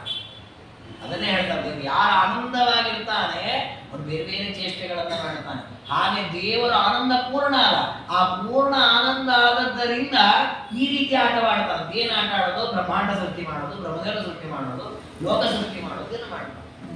ಅತಿ ಚಿತ್ರಾಣಿಕರ ಮಾಡಿ ಸೈವ ತನ್ನದು ಏತ. ಇದನ್ನ ಉಪನಿಷತ್ ಹೇಳಿದ ಚರಿತ್ರೆ ಇದು. ಆನಂದಿ ಭವತಿ ಕೋಹ್ಯೇವಾನ್ಯಾತ್ ಕಃ ಪ್ರಾಣ್ಯಾತ್ ದೇಶ ಆಕಾಶ ಆನಂದೋ ನ ಸ್ಯಾತ್. ಪರಮಾತ್ಮ ಪೂರ್ಣ ಆನಂದನಾಗಿರೋದ್ರಿಂದಲೇ ಇಷ್ಟು ಸೃಷ್ಟಿಯಾದಿಗಳನ್ನ ಮಾಡ್ತಾ ಇದ್ದಾನೆ. ಇಲ್ಲದೇ ಇದ್ರೆ ಯಾರು ಈ ಸೃಷ್ಟಿಯಾದಿಗಳನ್ನ ಮಾಡ್ತಾ ಇದ್ದಾರೆ? ನಾವು ಮನೆಯಲ್ಲಿ ನಿತ್ಯ ಪೂಜೆಯನ್ನು ಮಾಡ್ತೇವೆ, ಮನೆಯ ಜವಾಬ್ದಾರಿಯನ್ನು ನೋಡ್ತೇವೆ, ಅಡಿಗೆ ಪದಾರ್ಥಗಳಿಗೆ ಬೇಕಾಗುವ ಪದಾರ್ಥ ಅಂಗಡಿಗೆ ಹೋಗಿ ತರ್ತೇವೆ, ಕೆಲಸಗಳನ್ನ ಮಾಡ್ತೇವೆ. ಯಾಕೆ ಮಾಡ್ತೇವೆ? ಆನಂದ ಪೂರ್ಣರಾಗಿದ್ದೇವೆ ಅಂತ ಮಾಡ್ತಾ ಇಲ್ಲ, ಆನಂದ ಸಿಗಲಿ ಅಂತ ಮಾಡ್ತಾ ಇದ್ದೇವೆ. ದೇವರು ಹಾಗೆ ಆನಂದ ಸಿಗಲಿ ಅಂತ ಮಾಡ್ತಾ ಇರೋದಿಲ್ಲ, ಪೂರ್ಣ ಆನಂದನಾಗಿದ್ದಾನೆ. ಆ ಆನಂದ ಪೂರ್ಣನಾಗಿರೋದ್ರಿಂದ ಆಟವಾಡ್ತಾ ಇದ್ದಾನೆ. ನಾವು ಅಂತೀವಲ್ಲ, ಯಾರಾದ್ರೂ ಖಾಲಿ ರೋಡ್ನಲ್ಲಿ ಆಟ ಆಡ್ತಾರೆ, ಯಾಕೆ ಏನ್ ಕೆಲಸ ಇಲ್ವಾ, ಫ್ರೀ ಆಗಿದ್ದೀರಿ ಅಂದ್ರೆ ನಾವು ಆಟವಾಡೋದು ಯಾವಾಗ ಅಂದ್ರೆ ನಮ್ಗೆ ಯಾವ ಜವಾಬ್ದಾರಿಯೂ ಇಲ್ಲ, ಭಾರ ಇಲ್ಲ, ದುಃಖ ಇಲ್ಲ, ಆನಂದವಾಗಿದ್ದಾಗ ಆಟ ಆಡ್ತೇವೆ. ಹಾಗೆ ದೇವರು ಈ ಸೃಷ್ಟಿಯನ್ನು ಮಾಡಿದೆ ಅವನಿಗೆ ಆಟ, ಅವನು ಮತ್ತೊಂದು ಆಟ ಅಂತ ಆಡೋದಿಲ್ವೇ ಇಲ್ಲ. ನರ ಅಶ್ವಾಶ್ಚ ಗೋಜಾರಿ ಮುಖಾಯಿ ಪಶವೋಪಿ ಕ್ರೀಡಂತ್ಯಾನಂದತೋ ಲೋಕೆ ಪೂರ್ಣಾನಂದೋ ಹರಿಕ್ಯು. ಕುದುರೆಗಳು, ಹಸುಗಳು, ಬೇರೆ ಬೇರೆ ಪ್ರಾಣಿಗಳು, ಮನುಷ್ಯರು ಇವರೇ ಆನಂದವಾದಾಗ ನಾನಾ ವಿಧವಾದ ಆಟಗಳನ್ನು ಆಡ್ತಾರಂತೆ. ಇನ್ನು ಪರಮಾತ್ಮ ಹೆಂಗ ಆಟ ಆಡ್ಲಿಕ್ಕಿಲ್ಲ. ಸಾಮಾನ್ಯ ಎಕ್ಕಚ್ಚಿತ ಹುಡುಮಾನವರು ನಾವು, ನಮ್ಮಂಥವರೇ ಆನಂದವಾದಾಗ ಬೇರೆ ಬೇರೆ ವಿಧವಾದ ಆಟಗಳನ್ನು ಆಡ್ತೇವೆ.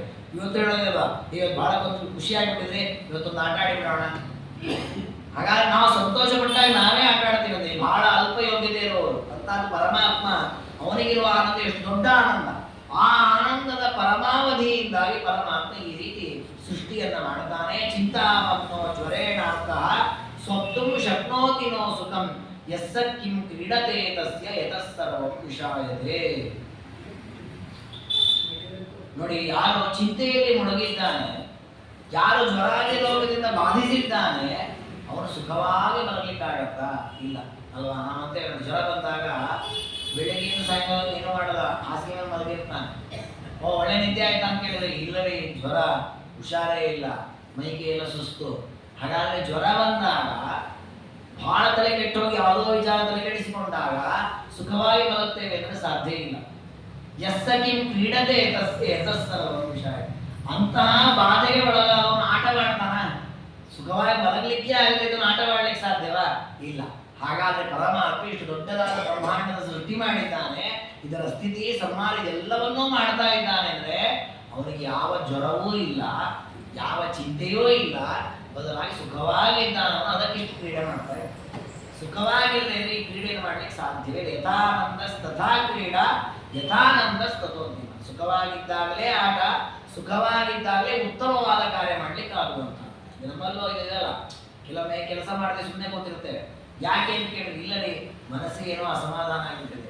ಹಾಗಾದ್ರೆ ನಮಗೆ ಅಸಮಾಧಾನ ಅಂದ್ಕೊಳ್ಳಿ ಕಾರ್ಯವನ್ನು ನಿಲ್ಲಿಸ್ತೇವೆ ನಾವು. ಹಾಗಾದ್ರೆ ದೇವರು ಕಾರ್ಯವನ್ನು ನಿಲ್ಲಿಸೇ ಇಲ್ಲ ಯಾವತ್ತೂ ಕೂಡ. ಪ್ರತಿ ಕ್ಷಣವೂ ಸೃಷ್ಟಿಯಾದಿ ಕಾರ್ಯಗಳನ್ನು ಮಾಡ್ತಾ ಇದ್ದಾನೆ.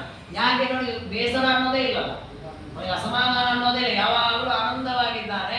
ಎಲ್ಲ ಕಾಲದಲ್ಲೂ ಸೃಷ್ಟಿಯಾದಿ ಕಾರ್ಯಗಳು ಯಥಾವತ್ತಾಗಿ ಮಾಡ್ತಾರೆ. ಮಹಾನಂದಸ್ಯ ಮಾತಿ ತಥಾ ಕ್ರೀಡೆಯೇ ನಿಂತ.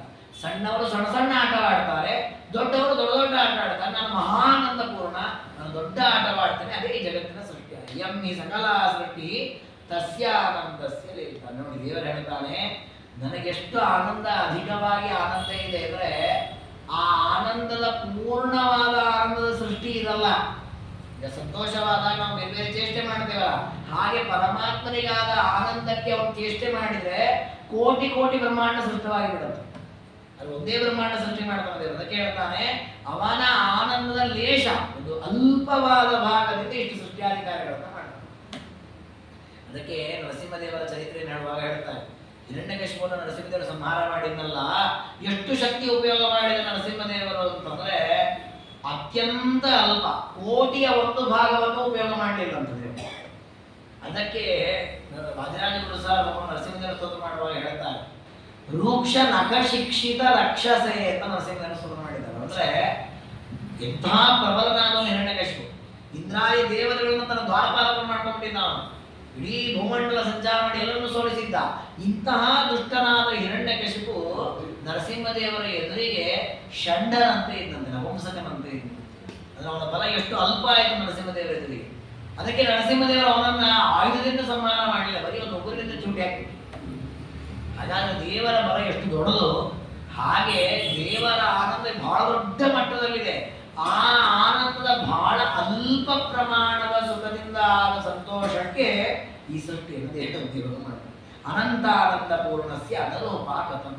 ಹಾಗಾಗಿ ಈ ಸೃಷ್ಟಿ ಪರಮಾತ್ಮನ ಪೂರ್ಣ ಆನಂದಕ್ಕೆ ಅನುರೂಪವಾಗಿಲ್ಲ, ಅವನ ಆನಂದದ ಏಕದೇಶಕ್ಕೆ ಅನುರೂಪವಾಗಿ ಸೃಷ್ಟವಾದ ಬ್ರಹ್ಮಾಂಡಾಲೇ ಪರಿಚ್ಛಿನ್ನ ಸೃಷ್ಟಿರೇಷೇತಿ ಶ್ರುತಿ ಪೂರ್ಣಾನಂದೋ ರಚೇತ್ ಸಸ್ಯಾತ್ ಕಥಂ ಸೃಷ್ಟಿರ್ಭವೇದಿಯಂ ಕೋಹ್ಯೇವಾನ್ಯಚ್ಚಕ ಪ್ರಾಣ್ಯ ಸ್ಫುಟ ಮಿಥ್ಯಾ ಸಶ್ರುತಿ. ಆ ವೇದವಾಕ್ಯವನ್ನು ಉಲ್ಲೇಖ ಮಾಡುತ್ತೆ ವಿಷ್ಣು ರಹಸ್ಯ ತೈತರೇಯ ಉಪನಿಷತ್ತಲ್ಲಿ ಬರುತ್ತೆ. ಯಾರು ಆನಂದನಾಗಿಲ್ಲ ಅವನು ಸೃಷ್ಟ್ಯಾದಿಗಳನ್ನು ಮಾಡಲಿಕ್ಕೆ ಸಾಧ್ಯ ಇಲ್ಲ. ನೋಡಿ, ನಾವು ಮಕ್ಕಳನ್ನು ನೋಡ್ತೇವೆ, ಇವತ್ತು ಸ್ವಲ್ಪ ಕಡಿಮೆ. ಮುಂಚೆ ಎಲ್ಲ ಈ ಮರಳಿನಲ್ಲಿ ಮನೆಯನ್ನು ಮಾಡೋದು, ಕಾಲಿಡೋದು, ತೂತು ಮಾಡೋದು ಎಲ್ಲ ಮಾಡ್ತಿದ್ರು. ಯಾವಾಗ ಮಾಡ್ತಿದ್ರು ಮಕ್ಕಳನ್ನ? ಬಹಳ ದುಃಖವಾಗಿ ಕೂಡ ಹೋಗಿ ಆಟ ಆಡ್ತಿದ್ರಾ? ಇಲ್ಲ. ಅಥವಾ ದುಃಖ ಬಂದಿದೆ, ರೋಗ ಬಂದಿದೆ, ಕರ್ಕೊಂಡು ನಾವು ಹೋಗಿ ಮರಳೋದು ಆಟ ಆಡಿದ್ರು? ಇಲ್ಲ. ಬಹಳ ಖುಷಿಯಾದಾಗ, ಸಂತೋಷವಾದ ಹೋಗಿ ಆಟ ಆಡ್ತಿದ್ರು ಮಕ್ಕಳು. ಹೇಗೋ ಹಾಗೆ ಪರಮಾತ್ಮ ಬಹಳ ಆನಂದವಾಗಿದೆ ಈ ಸೃಷ್ಟಿಯನ್ನು ಮಾಡ್ತಾನೆ. ನೋಡಿ, ಆ ಆಟವಾಡುವಾಗ ಮಕ್ಕಳಿಗೆ ಅದರಿಂದ ನಾನು ಪ್ರಯೋಜನ ಇಲ್ಲ. ಅಲ್ಲಿ ಹೋಗಿ ವಾಸ ಮಾಡೋದು, ನಾಳೆ ಅಲ್ಲೇ ಇರೋದು, ಅದರಿಂದ ಏನು ಪ್ರಯೋಜನ ಏನಿಲ್ಲ, ಬರೀ ಅದು ಆಟ ಆಡೋದಷ್ಟೇ. ಬಟ್ ಆಟ ಆಡಿದ್ರೆ ಒಂದು ಮನೋರಂಜನೆ ಅಂತ ಒಂದು ಸಂತೋಷ ಇದೆ ಅವ್ರಿಗೆ, ಅದು ಬೇರೆ. ಪರಮಾತ್ಮನಿಗೆ ಆ ಸುಖಾದಿಗಳು ಇಲ್ಲ, ಈ ಒಂದು ಸೃಷ್ಟಿಯಾದಿಗಳಿಂದ. ಇನ್ನು ಆ ಸೃಷ್ಟಿಯನ್ನ ಮಾಡಿದ ಮಕ್ಕಳೇ ಅವುಗಳನ್ನು ಹೊಡೆದು ಬರ್ತವೆ ಕೊನೆಗೆ. ತಾವೇ ತುಳಿದ ಎಲ್ಲ ಮರಳಿನ ಗುಂಡಿಯನ್ನ ಹಾಳು ಮಾಡಿ ಬರ್ತವೆ. ಹಾಗೆ ಪರಮಾತ್ಮನೇ ಸೃಷ್ಟಿ ಮಾಡಿದ ಈ ಜಗತ್ತನ್ನು ತಾನೇ ಸಂಹಾರ ಮಾಡಿದ. ಹಾಗಾಗಿ ದೇವರ ಈ ಸೃಷ್ಟಿಯಾದ ವೈಭವ ಕೇವಲ ಒಂದು ಆಟ ಅದು. ಹಾಗಾಗಿ ದೇವರ ಆನಂದ ಪೂರ್ಣನಾಗಿರೋದ್ರಿಂದ ಈ ಕಾರ್ಯಗಳನ್ನು ಮಾಡ್ತಾ ಇದ್ದಾನೆ. ಸೃಷ್ಟಿರೇಷ ಕಿಲ ಬ್ರಹ್ಮನ್ ಅನ್ಯದ ವ್ಯವಧಾರೆಯ ಅನಾದಿ ಕರ್ಮಣಾಬದ್ಧ ಜೀವಾನಿದ್ದಾಢ್ಯನೇಕಶಃ. ಈ ರೀತಿಯಲ್ಲಿ ಸೃಷ್ಟಿಯನ್ನು ಮಾಡುವಾಗ ಪರಮಾತ್ಮನಿಗೆ ಅದರಿಂದ ಯಾವ ಪ್ರಯೋಜನವೂ ಇಲ್ಲ. ಹಾಗಿದ್ರೂ ಸೃಷ್ಟಿಯನ್ನು ಮಾಡುವುದು ಯಾಕೆಂದ್ರೆ ತಾನು ಆನಂದ ಪೂರ್ಣನಾಗಿದ್ದಾನೆ. ಹಾಗಾಗಿ ತಾನು ತನ್ನ ಸ್ವಭಾವದಿಂದ ಈ ಕಾರ್ಯಗಳನ್ನು ಮಾಡ್ತಾನೆ. ಇದರ ಜೊತೆಗೆ ಮತ್ತೊಂದು ಕಾರಣ ಇದೆ ಅಂತ ಹೇಳಿದೆ. ನಾನು ಸೃಷ್ಟಿ ಮಾಡಲಿಕ್ಕೆ ಮತ್ತೊಂದು ಕಾರಣ ಇದೆ. ಏನದು ಅಂದ್ರೆ, ಜೀವನು ಒಬ್ಬರಲ್ಲ ಇಬ್ಬರಲ್ಲ ಅನಂತ ಸಂಖ್ಯೆಯಲ್ಲಿದ್ದಾರೆ. ಅವರೆಲ್ಲ ಹೇಗಿದ್ದಾರೆ? ಅನಾದಿ ಕರ್ಮಣ ಬದ್ಧ, ಅನಾದಿ ಕರ್ಮದಿಂದ ಬದ್ಧರಾಗಿದ್ದಾರೆ. ಅವರಿಗೆ ನಾಶ ಇಲ್ಲ, ನಿತ್ಯರಾಗಿದ್ದಾರೆ. ಸರಿ, ಅವರಿಗೆ ಜ್ಞಾನ ಇಂದ್ರಿಯ ಚೆನ್ನಾಗಿದ್ದು ಒಳ್ಳೆ ರೀತಿ ಸಾಧನೆ ಮಾಡ್ತಾ ಇದ್ದಾರಾ? ಇಲ್ಲ. ಲಿಂಗ ದೇಹ ಯೋಧಾಸನವೇ ಪತಿತ ಮೂರ್ಛಿತ. ಇಂದಿನ ಅಧ್ಯಾಯದಲ್ಲಿ ಬಂದಿದೆ, ದೇವರು ಷೋಡಶ ಕಲಾತ್ಮಕವಾದ ಲಿಂಗ ದೇಹವನ್ನು ಕೊಟ್ಟಿದ್ದಾನೆ ಜೀವಿಗಳಿಗೆ. ಸ್ವರೂಪ ದೇಹದ ಆಚ್ಛಾದಿಕವಾಗಿ ಕವಚದಂತೆ, ಕಂಚುಕವದಂತೆ ಹಿಂದೆ ಹೇಳಿದ್ದಾರೆ. ಅಂಗಿಯಂತೆ ಸ್ವರೂಪ ದೇಹದ ಮೇಲೆ ಲಿಂಗ ದೇಹ ಇದೆ. ನೋಡಿ, ಆ ಲಿಂಗ ದೇಹದಿಂದ ಬಂಧಿತರಾಗಿ ಜೀವರೆಲ್ಲ ಹೇಗಿದ್ದಾರೆ? ಮೂರ್ಛಿತರಾಗಿ ಬಿದ್ದಿದ್ದಾರೆ. ಅಂದ್ರೆ ಅವರಿಗೆ ಜ್ಞಾನವೇ ಇಲ್ಲ. ನಾವು ಯಾರು, ನಾವು ಏನು ಸಾಧನೆ ಮಾಡಬೇಕು, ನನ್ನ ಸ್ವರೂಪ ಯಾವುದು, ನನಗೆ ಸುಖವೋ ದುಃಖವೋ ಏನು ಗೊತ್ತಾಗ್ತಾ ಇಲ್ಲ. ಮೂರ್ಛೆಯಲ್ಲಿ ಬಿದ್ದವನು ಹೇಗಿದ್ದಾನೆ ಹಾಗಿದ್ದಾರೆ ಜೀವರು. ಯದಿದೇ ಸ್ಥೂಲದೇಹೇನ ಯುತ ನಸ್ಯುರಿಮೇಕಿಲ. ಅಂತಹ ಲಿಂಗದೇಹದಿಂದ ಸಹಿತರಾದ ಜೀವರಿಗೆ ಪರಮಾತ್ಮ ಈ ಸ್ಥೂಲದೇಹ ಕೊಡದೇ ಇದ್ರೆ ಅವರಿಗೆ ಏನು ಮಾಡ್ಲಿಕ್ಕಾಗಲ್ಲ. ನಾವಿದ್ದೇವಲ್ವಾ, ನೋಡಿ, ಈ ಶರೀರದಲ್ಲಿ ಇದ್ದೇವೆ. ಇದ್ದಾಗ ಕಾಣುತ್ತೆ, ಕೇಳಿಸತ್ತೆ, ಎಲ್ಲ ಆಗ್ತಾ ಇದೆ. ಈ ಶರೀರದಿಂದ ದೇಹದಿಂದ ಆತ್ಮ ಹೊರಗೆ ಬರಲಿ, ಅವನಿಗೆ ಏನು ಕಾಣಿಸಲ್ಲ, ಏನು ಕೇಳಲ್ಲ, ಏನು ಮಾಡ್ಲಿಕ್ಕಾಗಲ್ಲ. ಹಾಗಾದ್ರೆ ಸ್ಥೂಲ ದೇಹ ಇದ್ದಾಗಲೇ ಸಾಧನೆ, ಕೆಟ್ಟದ್ದು ಮಾಡೋದು ಈ ದೇಹದಲ್ಲೇ. ಸರಿ, ಅಂತೂ ಒಟ್ಟು ಏನೇ ಚೇಷ್ಟೆ ಮಾಡಬೇಕು ಜೀವ ಅಂತ ಆದ್ರೆ ಅವನೇ ಸ್ಥೂಲ ದೇಹ ಬೇಕು. ಈ ಸ್ಥೂಲ ದೇಹ ಬರಬೇಕು ಅಂದ್ರೆ ಬ್ರಹ್ಮಾಂಡ ಸೃಷ್ಟಿಯಾಗಬೇಕು, ಮಹತ್ತತ್ವಾದಿ ತತ್ವಗಳ ಸೃಷ್ಟಿಯಾಗಬೇಕು. ಹಾಗಾದ್ರೆ ದೇವರಿಗೆ ಸೃಷ್ಟಿ ಮಾಡಿದ ಯಾಕೆ? ಈ ಲಿಂಗ ಶರೀರದಿಂದ ಬಂಧಿತರಾಗಿರುವ ಜೀವನ ಉದ್ಧಾರ ಆಗಬೇಕಾದ್ರೆ ಸ್ಥೂಲ ದೇಹ ಬರಬೇಕು. ಆ ದೇಹ ಬರಲಿಕ್ಕೆ ಅನುಕೂಲವಾಗುವ ಒಂದು ವೇದಿಕೆ ಬೇಕು. ಅದಕ್ಕೆ ಪರಮಾತ್ಮ ಕಥಂ ಕರ್ಮಾಣಿ ಕುರುವೀರನ್ ವಿಷ್ಣು ಭಕ್ತಿ. ದೇವರ ಕಾರುಣ್ಯ ಎಷ್ಟು ದೊಡ್ಡದು ಅಂದ್ರೆ, ಜೀವರಾಶಿಗಳಿಗೆ ಬಿದ್ದಿದ್ದಾವೆ. ಅವುಗಳಲ್ಲಿ ಸಾತ್ವಿಕ ಜೀವಿಗಳು, ರಾಜಸ ಜೀವಿಗಳು, ತಾಮಸ ಜೀವಿಗಳು ಎಲ್ಲ ಬಿದ್ದಿವೆ. ಅವೆಲ್ಲ ನೋಡ್ತಾನೆ ದೇವರು. ನೋಡಿ ಅವರಿಗೆ ಉದ್ಧಾರ ಆಗುವ ಕಾಲ ಬಂದಿದೆ ಅಂತ ಅವರಿಗೆಲ್ಲ ದೇಹ ಕೊಡ್ಲಿಕ್ಕೆ ಬ್ರಹ್ಮಾಂಡ ಸೃಷ್ಟಿ ಮಾಡ್ತಾನೆ, ಲೋಕಗಳನ್ನು ಸೃಷ್ಟಿ ಮಾಡ್ತಾನೆ, ಅವರಿಗೆಲ್ಲ ಸ್ಥಾನಮಾನಗಳನ್ನ, ದೇಹಗಳನ್ನ ಎಲ್ಲ ಕೊಡ್ತಾನೆ. ನಾವು ಕೂಡ ನೋಡಿ, ಕೆಲವೊಮ್ಮೆ ನಮ್ಮ ಕೇಳ್ಕೊಂಡು 4 ಜನ ಬಂದಿರ್ತಾರೆ, ಏನೋ ಮಾತಾಡಬೇಕು ಅಂತ, ಯಾವುದೋ ಕೆಲಸಕ್ಕೆ ನಮಗೆ ಅಕಸ್ಮಾತ್ ಶ್ರಮ ಆಗಿತ್ತು, ಏನೋ ಆಗಿತ್ತು, ನಾವೇ ಹೇಳ್ತೀವಿ ಗೊತ್ತಿಲ್ಲ ಅಂತ ಹೇಳ್ಬಿಡು, ನಾಳೆ ಸಿಗ್ತೀನಿ ಅಂತ ಹೇಳಿ. ಅಥವಾ ಅವ್ರಿಗೆ ಕಾಣದಂತ ನಾವೇ ಎಲ್ಲ ಎದ್ದು ಹೋಗ್ತೀವಿ. ಅಥವಾ ಒಂದು 5 ನಿಮಿಷ ಮಾತಾಡಿ ನಾಳೆ ಬರ್ತೀವಿ ಸ್ವಲ್ಪ ಸಾಕಾಗಿದೆ ಅಂತ ಹಿಂಗೇನೋ ಹೇಳ್ತೀವಿ. ದೇವ್ರು ಹಾಗೆ ಮಾಡಿಬಿಟ್ರೆ ಸೃಷ್ಟಿ ಬರಬೇಕು ಅಂತ ಕಾಯ್ಕೊಂಡು ಕೂತೀವಿ ಈಗ ದೇಹದಲ್ಲಿ ಬಂದಿದ್ದರಾಗಿ ಏನು ಯಾರೋ ಏನು ಅನ್ನತ್ತೆ ಮತ್ತೆ ಬೈಯಲ್ಲ ಹಾಳಾಗಿ ಹೋಗ್ಲಿ ಅವ್ರು ಬಿಟ್ಬಿಟ್ರೆ ನಮ್ಮ ಪರಿಸ್ಥಿತಿ ಏನಿದೆ. ಅದು ಏನು ನಾವೇನು ಭಾರಿ ಚೆನ್ನಾಗಿ ಕಾಣುವಂತ ಬಹಳ ಸಂಭಾವಿತ ವ್ಯಕ್ತಿಗಳೇ ಅಲ್ಲ, ಎಲ್ಲ ಪರಮಾಣುಕ ಅತ್ಯಂತ ಅಣುವಾದ ಜೀವಿಗಳು. ತಗೊಳ್ಳುವ ಒಂದು ಮಿಸ್ ಆಗಿಬಿಟ್ರೆ ಕೈ ಜಾರಿ ಹೋಗ್ಬಿಟ್ರೆ ಇಲ್ಲ, ಒಂದೇ ಒಂದು ಜೀವರು ಮಿಸ್ ಆಗೋದಿಲ್ಲ. ಎಲ್ಲ ಜೀವರಿಗೂ ಅವರವರ ಕಾಲಕ್ಕೆ ಅನುಗುಣವಾಗಿ ಸ್ಥೂಲ ದೇಹವನ್ನು ಕೊಟ್ಟು ಅವನ್ನ ಸೃಷ್ಟಿ ಮಾಡಿ ಅವ್ರ ಕೈಗೆ ಏನೇನು ಸಾಧನೆ ಮಾಡೋದೆಲ್ಲ ಮಾಡಿಸ್ತಾನೆ.